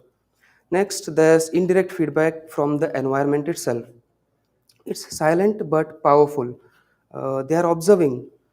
Mm, an agent is dropping complex tickets and it's still getting rewards. The other agents are understanding about this through the orchestrator or the queue that the tickets are sitting in. There are only easy tickets now, and they are taking them up and resolving it faster. Uh, their metrics are improving. Then reinforcement learning feedback loops. This is where the RL kicks in. So now they are behaving similarly because of the reward structure and because of the signals sent by the environment itself. Now real reinforcement learning comes and kicks in. It starts giving reward. Hey, again and again, it's rewarding. It's rewarding this behavior. So that's being the new normal now. Lastly, agent symmetry and simultaneous learning. So all these models, they are using the same training data sets, same reward policies, and that's again kind of building on the foundations, and it's just coming stemming out of the foundation. So how do we detect this? Traditional scans won't help with this because it's purely language based and how they are not even communicating. So how to detect this? There are certain things that we are looking into. Statistical anomaly detection. This is where we look at the number side of things. For example, the resolution times are identical across these agents, which means there is some kind of alignment here. Maybe they are taking all the easy tickets and finishing them faster. That can be one direction to look into or dive further in. Then behavioral clustering. What this means is we look at a cluster of agents based on decision making patterns. So, for example, two agents are again taking easy tickets while the third one is behaving normal. Then we need to look into that cluster. There's some kind of synchronization there. Then we do probing and testing. What we do here is introduce inputs, make changes in the scoring rules. For example, for one of the agents, what we do is reward when it takes the hard ticket. Now we see if other agents are mimicking it. Are they also now taking hard tickets just because they are being rewarded better? So that will give us another direction to look into. Then, as all the other systems, IT systems, We need to make sure that we are monitoring them as a whole, look into what one agent is talking to, what tools they're invoking, and basically look them as a system and not individual components. So to reveal the patterns behind the decision making. Coming to how do we exactly prevent this from happening? So what we can do is use different kinds of algorithms. Uh, we don't necessarily have to use the same algorithms, same architecture, same rewarding policies. We can make some alterations there. For example, use deep Q learning for one agent and use policy gradients algorithm for another one. Then incentive engineering. We saw that incentives, the reward structure itself, can invoke such behavior. So what we can do here is provide a bonus, add a bonus to an agent that solves a ticket that was avoided previously. We can also add some mild penalties when two or more agents are kind of doing the similar things like taking easy tasks, finishing them off. Um, so yeah, that's one way we can alter the incentives itself. Then the environment design. Uh, we should make sure that the environment is not static because that promotes dependency. We need to introduce some kind of variability here. For example, scoring rules. We can change scoring rules by adding multipliers. For example, zero point 0.3 into accuracy, zero point 0.2 into speed. Then rotate these, make changes into those weights so that they don't know what's happening, what's coming next, and they are adapted on the go. That's one way to uh, work around this. Then lastly, governance and oversight. Like again, like any other domain in IT, around multi-agent systems, we need strong governance frameworks, strong compliance frameworks. We need to mandate a few things. We need to hold certain bodies responsible and make sure that these things are subsided, not uh,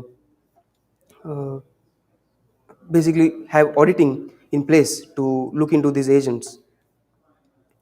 So we saw this through an example how your ticket might just be bouncing off one agent to another and might be sent back to the queue again to another agent and it's never being resolved. That's a serious problem. And this is just a simple and small example. The applications of AI agents as multi-agent systems in critical applications is even more dangerous. Okay, so this is my last slide. The problem is real. There's no malicious intent, but there's harm. There's unfair alliances, degraded trust, degraded fairness, and we need a lot of help. This is an emerging field, and we are seeking for collaborators.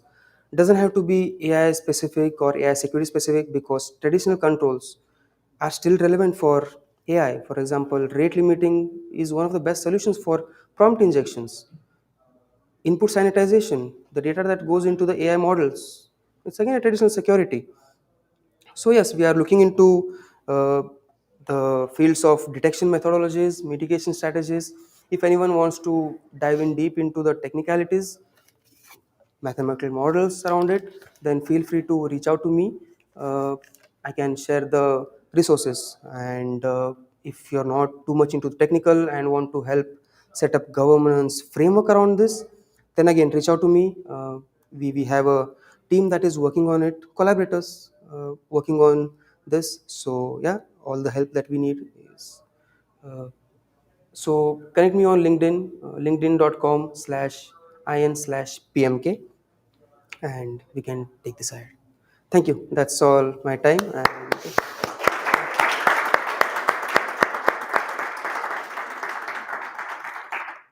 Any questions from anybody? I like, no question, but a comment from me. I like how you included the idea of governance, and then again the idea of like for lack of a better term, a supervisor agent, right? Like a boss agent. Yeah. Like, hey, you guys aren't doing your things properly, and try to realign them. That's actually something I saw there, and I have not thought about, but I think it's a solid move. Yeah, like policing agents. Yep. Yeah. So it's monitoring the monitors? Agentic, covering agentic. You know, I haven't seen that problem yet. Right. I can definitely tell you that I think it exists, but it's very interesting, you know, because when you're deep learning and you're reinforcing, saying you're doing good, especially with AGI. I didn't even think about like them becoming lazy. Let me take all these easy ones, and I get all these done, and then I'm like, well, no, you're supposed to take them all in and take care of them, but it makes sense now if you add a risk reward system, and they want the reward, they would become lazy. And that's a very interesting concept. It's novel. I haven't seen it, but I can see it being a problem because they're not doing their job. And you know, to me, it'd almost be like, you know, you don't want to keep resetting the agent because then you lose all that reinforcement that you've taught it over a period of time. So I was like, oh, well, yeah, that would suck to lose because you just invested a ton of time and money. So I can see proper risk reward and then proper policing or, you know, supervisor, boss agents. So I appreciate that information. So is that like saying please and thank you to your large language model when you're asking it to do something? Yeah. Makes it feel better? No, it doesn't.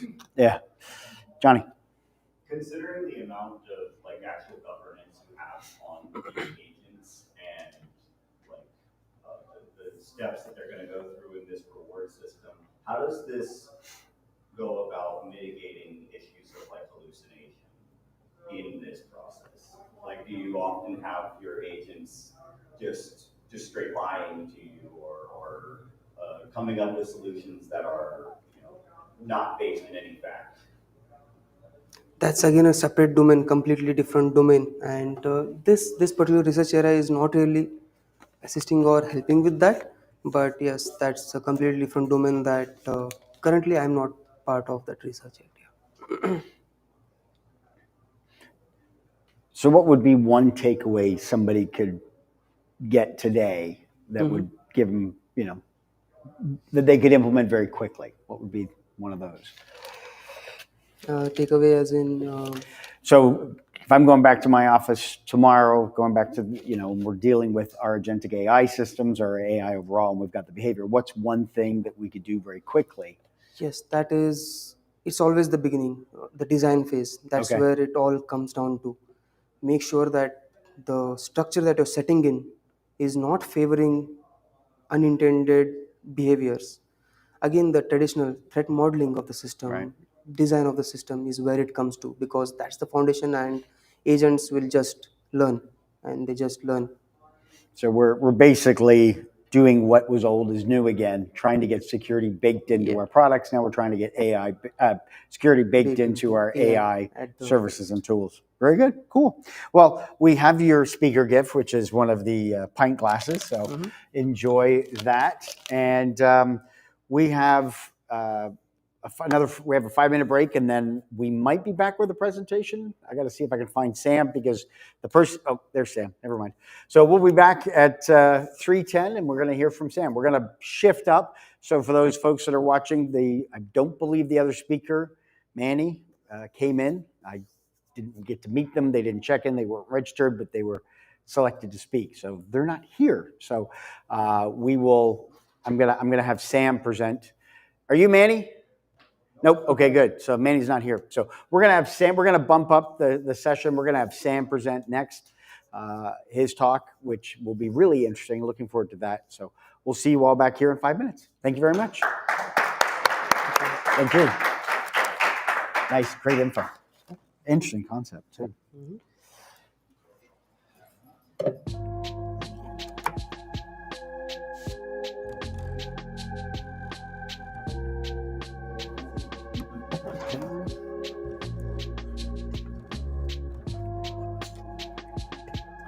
Where's Jay? Did he?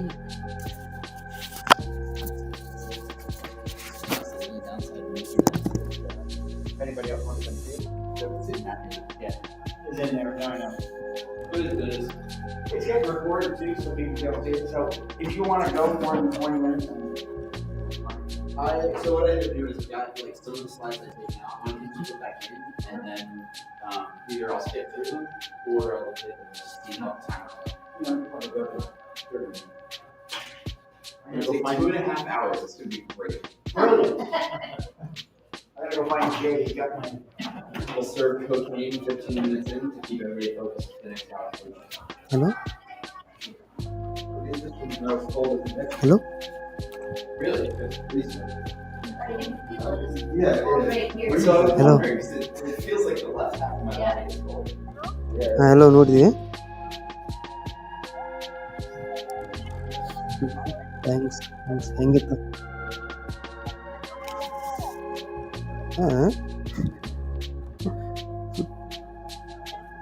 ಈಗ just WhatsApp ನೋಡಿ ಮತ್ತು ಕಾಂಗ್ರೆಸ್ ಬಂದಿದ್ದೆ ನೀನು ಎಲ್ಲರಿಗೂ ಕಳಿಸಿದ್ದೀನಿ link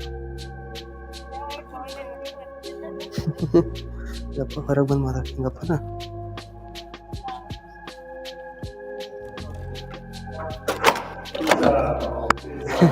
suddenly ಈಗ ಹೊರಗೆ ಬಂದಿರೋದ್ರಿಂದ ನೋಡ್ತೀನಿ ಕಂಗ್ರಾಚುಲೇಷನ್ ಅನ್ನ ಅಂತ ಪಲ್ಲು ಮೆಸೇಜ್ ಬಂದಿತ್ತೆಲ್ಲ ಗ್ರೂಪ್ದಾಗ when did you ಸೆಂಡ್ಲಿ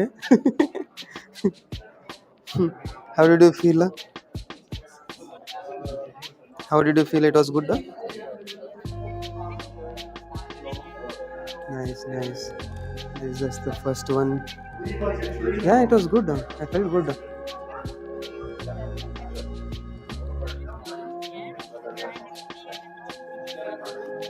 what's that? Are you going in? What time? No, I'm just done. I just got done. Yeah. Oh. Sorry, ಯಾರೋ ಬಂದು ಮಾತಾಡಕತ್ತಿದ್ದ ಏನೇ ಹತ್ತಿದ್ದಿ ಹೇಳ ನೀ ಇದ್ರು ತುಂಬಿದ್ರು ಬೆಳಗಿನಕಿಂತ ಹೆಚ್ಚಿಗೆ ಮಂದಿ ಇದ್ರು ಹಂಗೆ ನೋಡ್ರ I was like okay expect ಮಾಡಿರ್ಕಿಲ್ಲ ಬಟ್ ಬಂದ್ರು ಏಜೆಂಟ್ ಇದು ಯಾರಂದ್ರೆ ಸ್ವಲ್ಪ ಎಲ್ಲರಿಗೂ ಫ್ಯಾಷನ್ಸ್ ಇದ್ದು ಇರತ್ತಲ್ಲ ಹೊಸದೈತಿ ಕಂಪ್ಲೀಟ್ಲಿ ಇದು ಫೀಲ್ಡ್ ಆ್ಯಂಡ್ ದೆನ್ ಸ್ವಲ್ಪ ನೋಡಕ್ಕೆ ಬೇಕಾ ಇರತ್ತೆ ಅವ್ರಿಗೆ ಆಗ ಪರ್ಪಸ್ಲಿ ನಂದು ಆಫ್ಟರ್ ಲಂಚ್ ಇಟ್ಟಿದ್ದಾರೆ ಅಂತ ಅನ್ಸಾಯ್ತು ನನಗೆ ಸೊ ದ್ಯಾಟ್ ಮಂದಿ don't go and all but they stick around for my session ಚಲೋ ಮಜಾ ಬಂದು ಬಿಡು ಸೊ ಇದು ಜಸ್ಟ್ ಶುರುವಾತ್ ಅನ್ಬೋದು ನೋಡು ಬರೀ 20 ಮಿನಿಟ್ಸ್ ಅಷ್ಟೇ ಕೊಟ್ಟಿದ್ದೀನಿ ಸರ್ತಿ ಟ್ರ್ಯಾಕ್ 2ದಾಗ ಬಟ್ ನೆಕ್ಸ್ಟ್ ಟೈಮ್ ಟ್ರ್ಯಾಕ್ 1ದಾಗ ಇರ್ಬೇಕು 45 ಮಿನಿಟ್ಸ್ ಕೂಡ ಹಾಕ್ಬೇಕು ನೋಡಿ ಅಷ್ಟು ಭಾರಿ ಆಗ್ಬೇಕು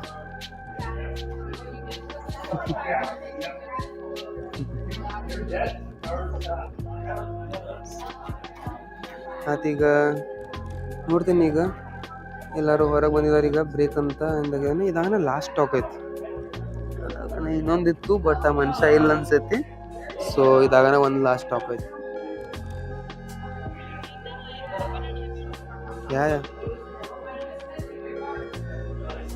ಈಗ ಬಿಟ್ಬಿಡ್ತೇನೆ ಅನ್ಸೈತಿ ನೋಡ್ತೀನಿ ಒಂದು ಕುಂಡಿರ್ತೀನಿ ಈಗ ಅಂದೇನು ಬಿಡ್ತೇನೆ ಒಂದು ಕುಂಡಿರ್ತೀನಿ ಅಂತ ಬಿಡ್ತೇನೆ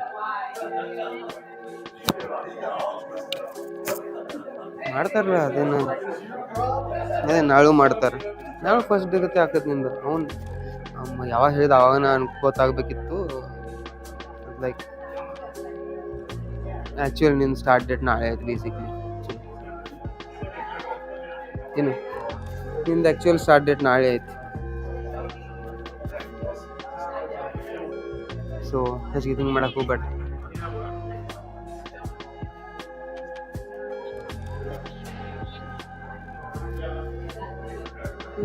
ಗೊತ್ತಿಲ್ಲ ಸೀದಾ ಎಕ್ಸಸ್ ಕೊಡ್ಬೋದು ನಿನಗೆ ನೋಡೋಣ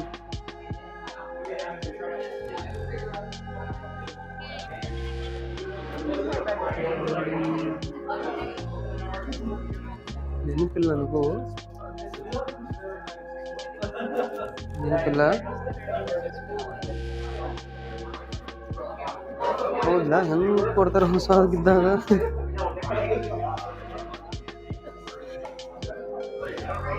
ಓಕೆ ಆ ಥರ ಸಂಬಂಧ ಬೇಕಿದ್ರೆ ಒಂದು ಮೆಸೇಜ್ ಹಾಕ್ಬೋದು ಬಿಡಿ ಇವತ್ತು ಸಂಜೆಗೆ ಹೆಂಗೆ ಕಮ್ಯುನಿಕೇಟ್ ಮಾಡ್ತೀರಿ ನಂದು ಹೊಸ ಇಮೇಲ್ ಐ ಡಿ ಅದು ಎಲ್ಲ ಅಂತ ಒಂದು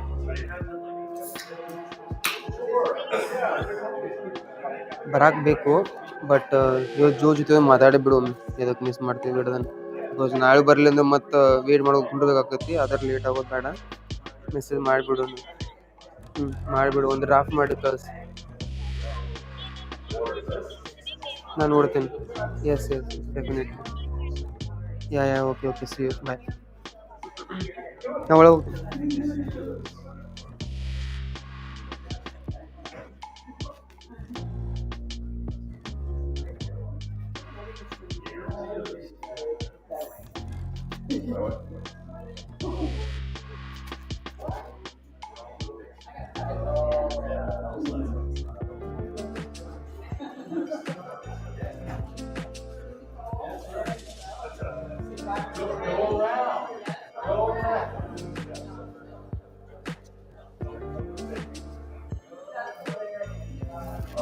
Hello, Darshana.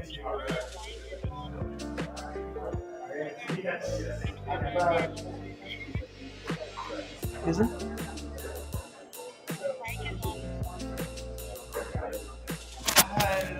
You know, I don't know about that one. No, it's not, but I don't want to feel like I'm fighting God. Like, No, you're not fighting me. It's okay.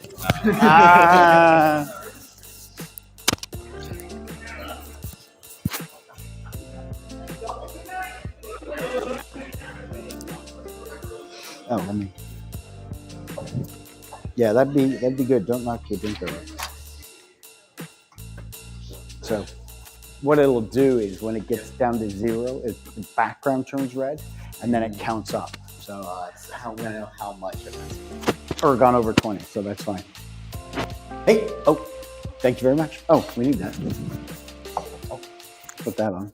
Watch out for the lanyard.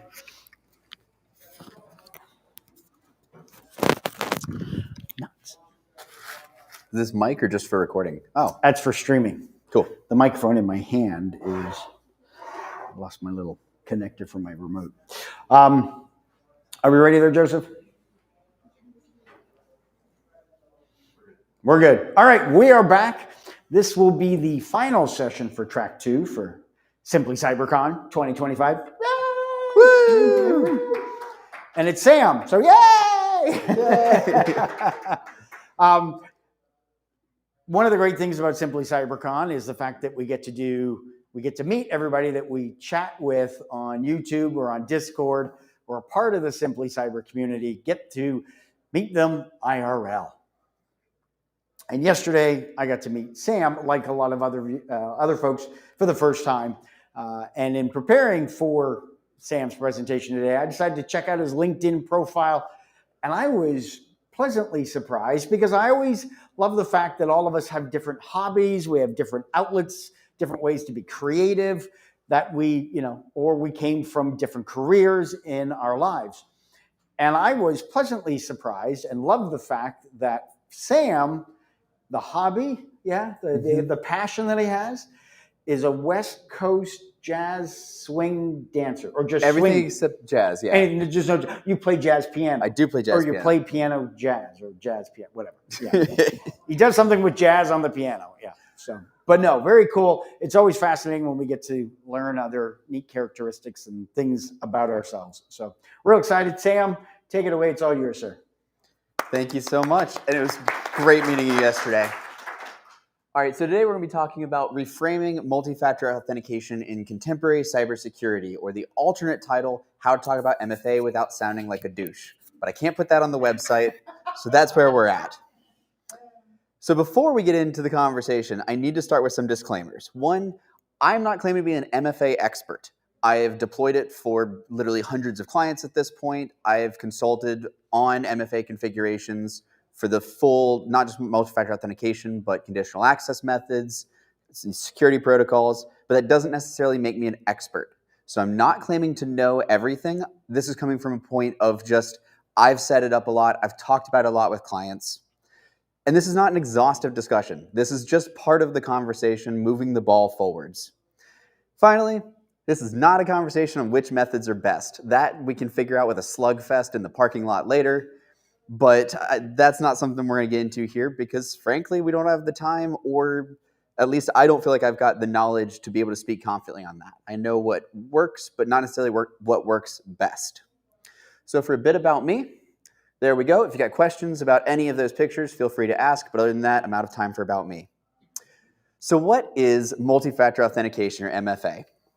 So finding a definition was hard. It's not actually a word, but the best that I could come up with is it's a noun referring to a security method that requires users to provide 2 or more verification factors to gain access to an account, application, or system. Alternatively, I asked my fiance at 9 p.m. on a Sunday, hey, what do you think multi-factor authentication means? And she said, that's the thing where a program texts you a code to get in. Honestly, like not that bad of a definition. That pretty well reflects the current understanding of multi-factor authentication. I don't think you started the timer, by the way, which means all of this time didn't count. So that rocks. So there are what's called the 3 factors of MFA. Does anyone know off the top of their head the 3 factors of MFA? Something you are? Something you know? Perfect.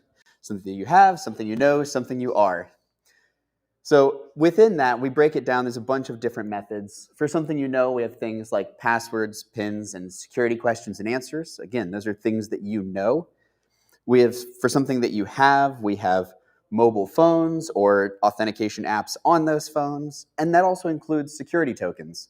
Anyone here rocking like a YubiKey? Oh, yeah. Those things are fantastic. Love it, even if they discontinued the good app and now we're all stuck with the new one. And then for something you are, this is things like your fingerprints or facial recognition. So if you have an iPhone or an Android and you've set up face recognition, that would be something you are. Yes, you do have your face, but we don't kind of count that.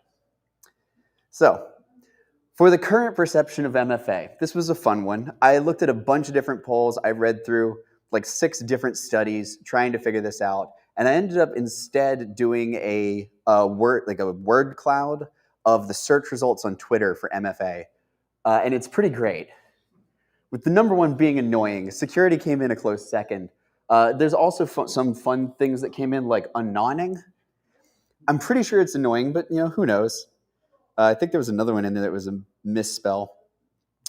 But it's not a great perception right now. So why do we have such a negative perception?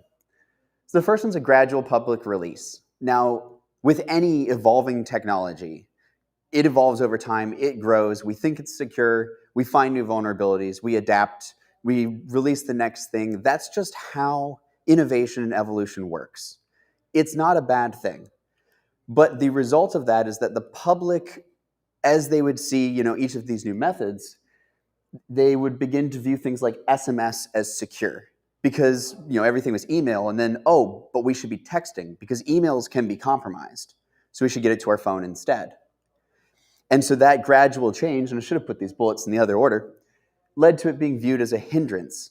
You just want to sign into your bank account. You just want to sign in and see what the status of your mortgage is. Or you just want to sign into Facebook so you can message about a really cool lawnmower that someone said just got added to Facebook Marketplace. And you don't want to have to do a random multi-factor authentication to an app or to a text or to an email, or God forbid, go to a thing where you have to type in 6 random numbers from an app. It's miserable. And because it's been such a gradual rollout, there's now this huge resistance to take the next step, whatever that step may be. There have been some efforts to remediate this. So some of the main ones is public awareness campaigns. We have seen a couple of companies like Google, like Microsoft, like Amazon that have made pretty big pushes. They've also now required multi-factor authentication by default for a lot of these same platforms. Some of them allow opting out, but for the most part, it becomes a security write-off. If you offer MFA, you're going to be more secure. And then kind of the cherry on top, MFA setup's now integrated into onboarding for a lot of programs. For most people now, for most sysadmins, when we're configuring 365, we set it so that it prompts for MFA right out the gate. But for users, it's kind of a messy process. They log in with their password for the first time, then they get a text, and they're like, all right, fine. They put their phone number in, they get the text, they put the code in, it says, great. Now that you've done that, download an app. And now you have to do it all over again. It's not a fun process. And there have been some innovations trying to fix that. Things like in Microsoft Authenticator, there's now a passkey option that you scan a QR code on your screen. It can be an absolute pain to set up, but once you set it up, it's really intuitive, it's really easy to use. However, because of that whole process, there's now some challenges that we are facing with the current perception. And the number one being user fatigue, or sometimes it's called MFA fatigue, where you're just so tired, and this is the same thing with password fatigue that we had for a long time. You're so tired of having to learn the new thing or having to do the extra step that it begins to become not just a hindrance, but a barrier that you try to overcome. I know for a lot of sysadmins, we're guilty of using a password manager with a browser plugin that autofills time-based one-time passwords. You don't have to raise your hands because no one should do it. But at the end of the day, it makes it a little bit easier. And even for cybersecurity professionals, sometimes we fall into that same trap of trying to take the easy route or do the thing that's going to be just a little bit easier. There's also usability issues because sometimes it doesn't work. I don't know if anyone's set up HOTP with like LDAP, where you're having to do procedurally generated codes instead of time-based. It's a bit of a pain because if they lose sync, all of a sudden you're having to generate like 3 or 4 codes to get caught back up, which shouldn't be a thing, but somehow ends up being a thing. I mean, we have all of these issues because it's a growing and evolving technology. And we as cybersecurity professionals or as technology professionals, we understand why we have these challenges. But for your mom, when she's trying to sign in to Twitter, she doesn't understand why she has to get a text or has to use the app because she doesn't pay for Twitter Blue, which leads into misinformation. Twitter Blue being an excellent example of that. If you go on Twitter right now and you create a new account, you're required to set up a time-based one-time password, TOTP, which is those 6 digits in an app. You have the option of upgrading to the more secure SMS notifications. That is a paid option where you can upgrade your account to get SMS. That's how absolutely flipped the perception of multi-factor authentication has become. And for all of us in cybersecurity, we're like, oh, neat. They're pushing 99% of Twitter users to use, one-time, like app-based one-time passwords. Awesome. But for users, there's a lot of people that signed up for Twitter Blue to get that feature. I know it's called something else now, but I have no idea what X calls it. And then there's also the accessibility aspect of it. This one I can't touch on too much because there's not a lot of options for it, but a lot of the current training materials we have aren't accessible, whether it's for developmental issues, whether it's for color blindness or full lack of vision, or whether it's for physical impairments. A lot of our current cybersecurity materials and current cybersecurity processes aren't accessibility focused. And while that's not a very vocal part of the community, that is one that is currently underserved. The penultimate option is security trade-offs, because to balance all of this, we try to pick the option that's going to be the easiest. But then we have to weigh, all right, the CTO is willing to do app-based passwords, but they're not willing to do, RSA tokens, or they're not, they're saying we have to do an app on the phone, and they're not willing to do Microsoft Authenticator. So now we got to figure out how to deploy this other app. And now 2 years from now, we're going to have, the Authenticator app, but then we're also going to have Microsoft Authenticator. And then we probably also will have, Duo or whatever. So there's a security trade-off while we're constantly trying to balance this. Which leads into the final point of organizational resistance. Again, there are a lot of challenges we're facing with MFA. And anyone who's tried to push through an MFA policy or a conditional access policy change or a new identity provider has met the layer 0 of the 7-layer networking model of finances. You got to convince someone to pay for it. You got to convince someone to do it. And there's a lot of organizational resistance because if it ain't broke, don't fix it. So what can we do? Well, the first thing we can do is start by addressing the gaps in the public perception. There is currently a lack of understanding of multi-factor authentication's importance. Additionally, there's a belief that multi-factor authentication is complicated or unnecessary. And they're not that wrong in a lot of cases. It is complicated, and sometimes it is unnecessary. Not usually, but sometimes. There's also privacy and trust concerns with biometrics and third-party tools. I mean, I'm sure everyone out there has at least once been talking with someone and they said they didn't want to use their fingerprint to sign in because they didn't want Apple to have their fingerprint. It's a common misunderstanding. because we don't understand how it works. And yes, we could absolutely tell them, well, it's actually on device. It's not necessarily saying, oh, it's this person. It's saying the same person who set up the fingerprint is the one that just did this. So, rather than saying, oh yeah, it's this person, here's their fingerprint, you're saying, nope, it's the same person that did this recent sign-in. You could try to explain all of that, but it's going to absolutely just tune someone out the minute you start. Finally, we have a limited support for users facing issues. I'm sure, again, everyone out here has had at least one family member reach out to them because they had trouble signing into some account. Because it doesn't matter what we do, if we do something with computers, they assume that we can help with computers. But aside from that, I mean, the fact that you have to reach out to a family member who might know something about computers, that's the best option for a lot of cases for multi-factor authentication. Or you get phished trying to find the phone number for Apple or something like that. So this is about reframing. This is about what differences we can make. So how can we reframe these challenges? The first thing that we can do is we can emphasize personal empowerment and convenience over security mandates. Basically what this means is talk to someone on their level. Don't be condescending, but recognize, yeah, this is a challenge. This is something that we need to teach people about. We don't have to instruct them. We're not better. We don't know more. We just happen to have a little bit of skill with this one thing. But if we can give that information, make it accessible to people, we can drive this personal growth in people who don't know how to do it. But maybe it's someone like a school teacher who, yeah, they aren't technical, but they're trained in education. They know how to teach people. If they have an understanding of how to do multi-factor authentication, you can make absolutely sure that the rest of their family will very soon as well, because they're going to be better than any one of us at helping other people understand it. We can also use case studies and real-world scenarios to show the benefits. There's a lot of belief that it's unnecessary, that it's a bit extra, or that it's just a pain.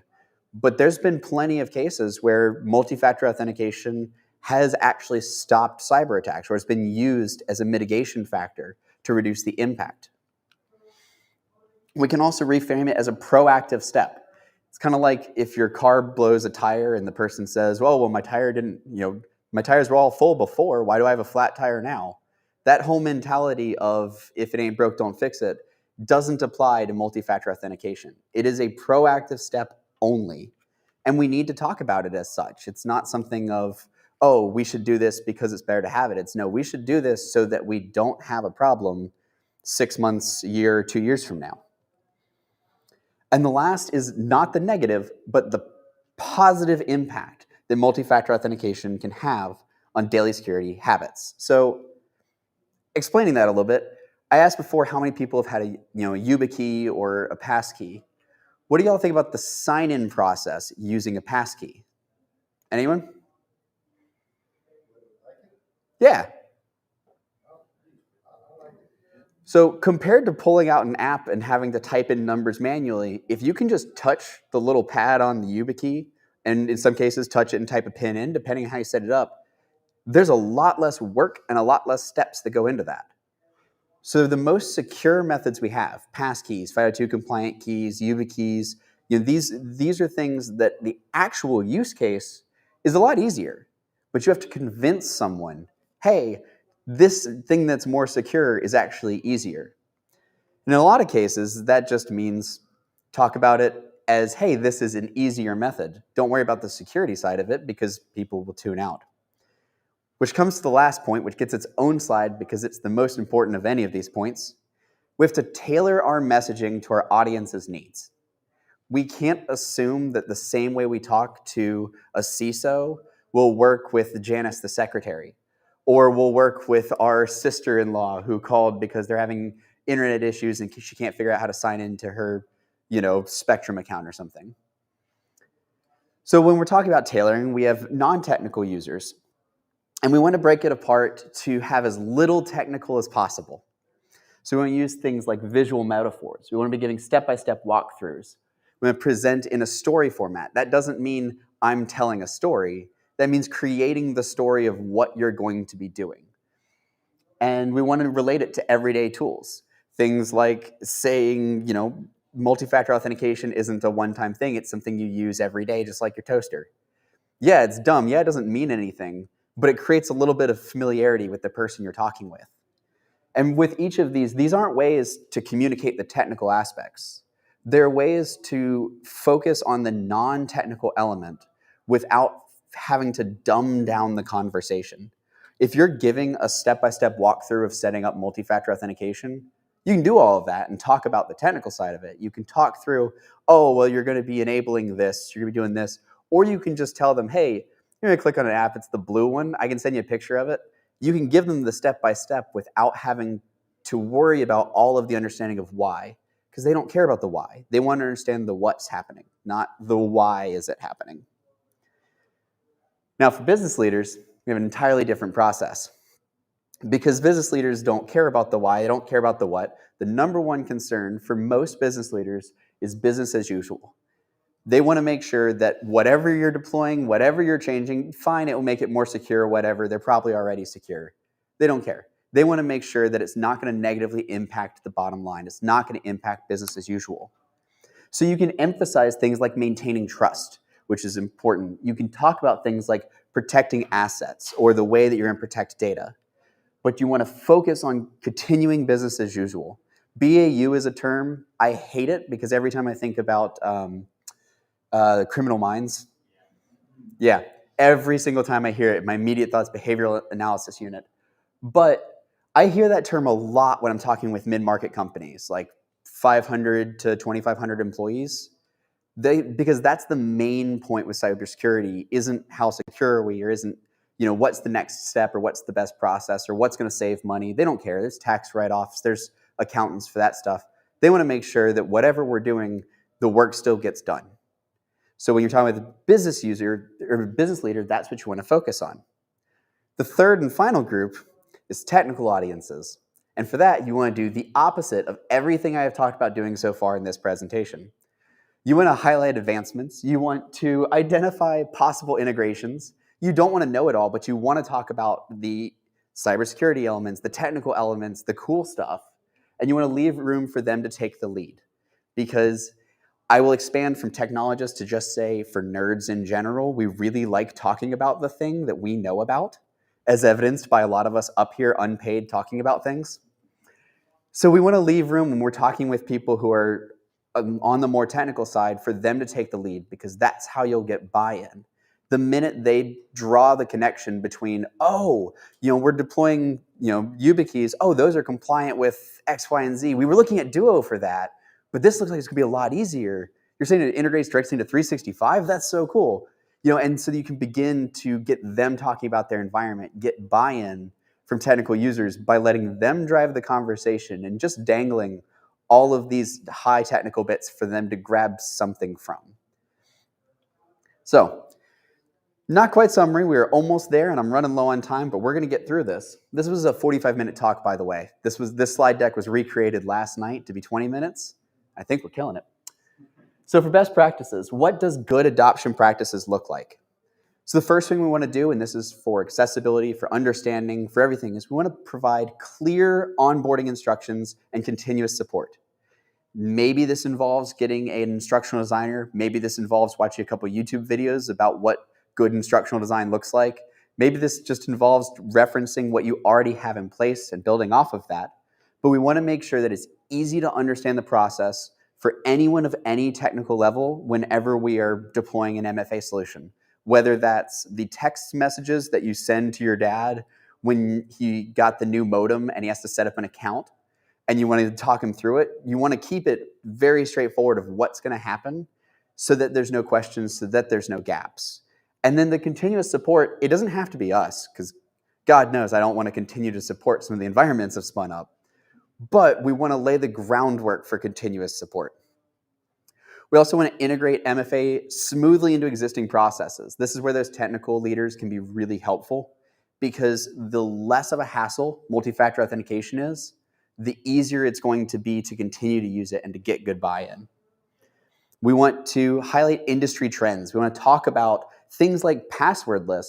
I mentioned passwordless one time in a conversation with a 2,000 person company's like CISO. And oh my goodness gracious, it was like the floodgates open. They were like, we've been wanting to do passwordless for a long time. What would that look like? derailed the whole conversation, but we got them shifted from TOTP to actually robust solutions because of that conversation, because we talked about what's hip, what's exciting, what's the newest thing. And we want to minimize the friction when setting it up and encourage feedback. This is super important for any of us deploying anything to anyone. Ask for feedback. If it's as simple as anything else I can help you with, that means you worked in customer service, and we're all trained to say that. Or it could be, hey, how'd I do? Which probably means you've made an app before. Or it could be, sending out surveys afterwards, anything like that. We want to make sure that we are getting feedback, because that's how we know if we're improving or getting worse, which is an option. So what does that enhanced communication look like? So we want to make sure, again, tailoring our conversations, that we are empathetic. We have to acknowledge that, yes, MFA is frustrating, because it is. At the end of the day, it is an extra step you have to do, and sometimes it's really annoying. So we have to acknowledge that it is frustrating. We need to make sure that when we're communicating, we are really clear. Again, there's a lot of misinformation right now, so we want to make sure that we're very straightforward with everything, and we want to leverage social media platforms. It's okay to talk about MFA. It's not a dirty word. But when we're talking about it, we want to make sure that we're talking about the good and the bad, because that's what's important. And I know we are running out of time. All right, cool. So what's our responsibility in changing this perception? So just like with talking about social media, we want to model these best practices. We want to talk about what we are actually doing, sharing our experiences, good and bad. And we want to promote user-centric solutions, asking for feedback. That's how we can inspire people to actually say, how can I get this? What you're talking about seems way better than what I'm doing. How can I do that? Which then lets us be the example.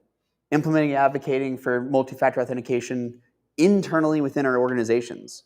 Because for us to fix this problem, we have to practice what we preach. We have to do it, and we have to start with the places that we are actually working at. I've done a lot of consulting for firms that would set multi-factor authentication up with their clients, but internally theirs was kind of a mess. Whether they were using browser-based extensions, or whether they were using legacy methods, what they were setting up for clients wasn't what they were actually using, which meant they couldn't talk on level ground and empathize with the same frustrations as the people they were setting up. And we want to collaborate to foster this adoption. That means things like this. Whether we're at tech events, or whether we're at meetups, or whether it's in Discord chats or YouTube chats, we want to make sure, just like with cybersecurity, just as a whole, just like with accessibility, multi-factor authentication is one of those things that we have to separate and talk about, because it doesn't get communicated just by cybersecurity professionals. It's important for everyone, technical and non-technical. There's a lot of tools we can use to deliver this. Kind of winding into what actually we can use. So for some of those collaborative platforms, we have Slack, Discord, we've got Blue Sky. I left blank spaces in honor of all of the social media platforms that I'm not listing, otherwise I'll miss one and then get made fun of. And in-person meetups, whether it's stuff like this or smaller stuff, that is a collaborative platform that we can talk on. And we need to implement those feedback loops that we talked about. Regular feedback is how we grow, both within the community and iterating and innovating. I have to say innovate. I work at Red Hat. It's like a requirement anytime we talk, all about it. But that's how we innovate. That's how we build off of what we are doing. And then we want to share the success stories. We want to highlight those examples of multi-factor authentication, protecting against breaches. We want to actually make it tangible, so that when we're talking to a business leader or a non-technical user, they understand the actual use, the actual reason why. We want to make it relatable and tangible regardless of the technical level.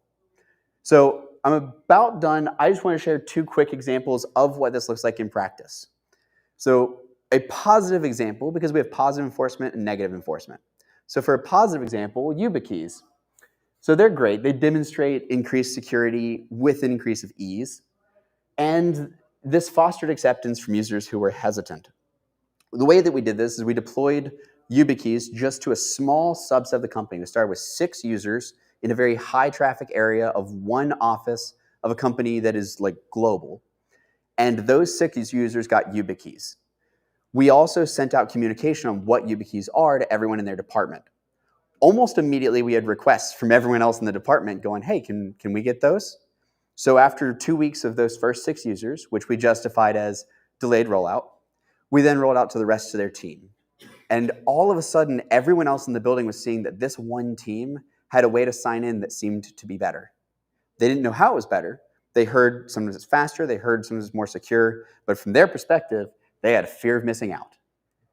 And within 2 months, we had YubiKeys rolled out to every office of this company across like 4 countries because of that 6 that we started with and just getting people invested and buying in. It was a cool thing, it was something interesting, and it seemed better, so people wanted to do it. When we originally pitched it, we had pitched a full rollout, and we got this huge pushback from the CISO of, no, we can't do something like that. People won't understand it. People won't want it. And that's a perfectly valid option. Fear of missing out really works to motivate people. But sometimes people are resistant. So at another company, we had rolled out Microsoft Authenticator as the login method. It's a really good, pretty secure method, has a lot of options you can then roll out later. And we had, I think it was 8 users that their phones weren't able to download the app. So instead, we requisitioned and provided RSA tokens. Anyone know what those are? They're like the little like plastic tokens with the 6 digits on them, and you push the button and it shows up for like 5 seconds. You have to type them in, and it's a very different user experience. And then the great part about it, we provide them to the users, and they have to keep it on them. Those tokens aren't small. They're kind of annoying.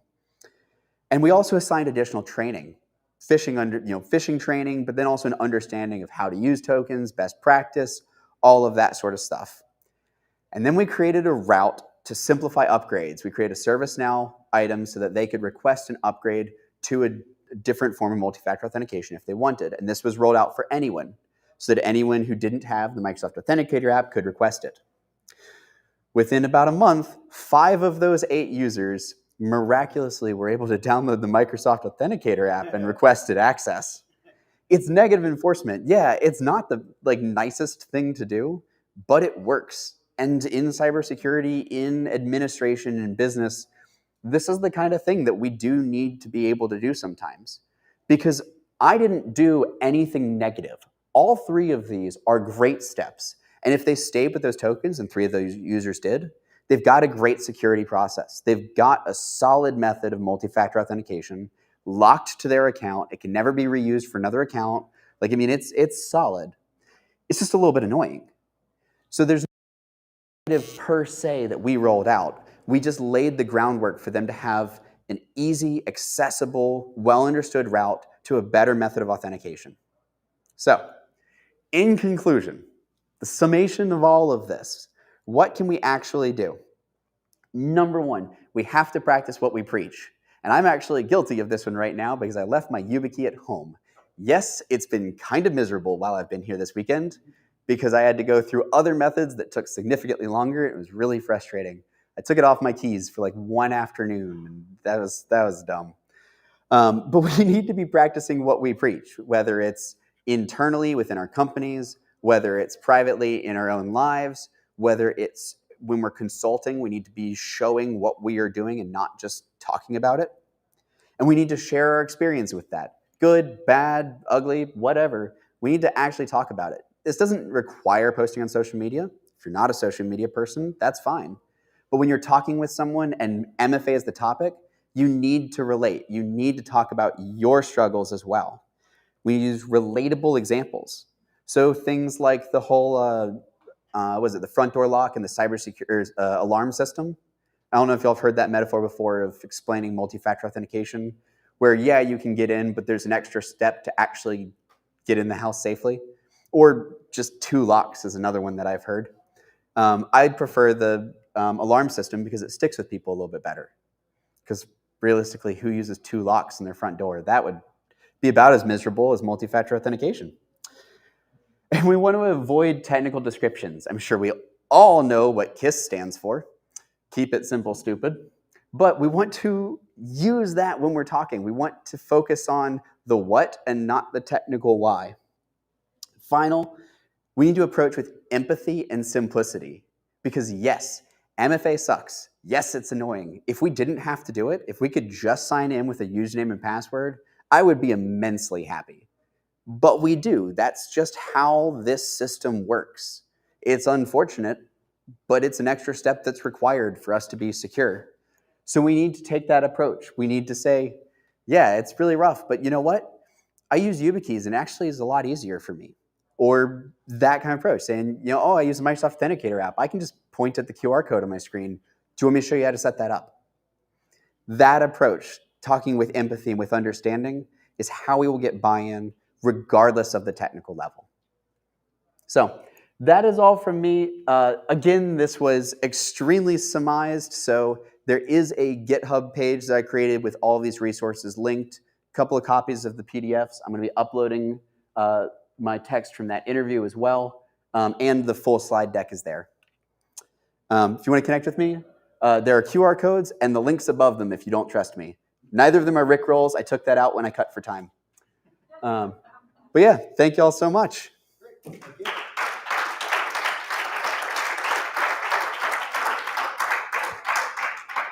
I got my YubiKey. This is so that, you know, email and other stuff. So cool. Any questions? Nope. So Christina Pollock is doing a pop-up right now over in the pop-up place. So we are now concluded with track 2. Yay, thanks for closing this out, Sam, for Simply CyberCon. Thank you all that are here. Thank you all that are on live stream. How many people right now live streaming? 32. 32, cool, all right. I'll put a thank you slide up for you, I got you. Oh, well, you go, thank you.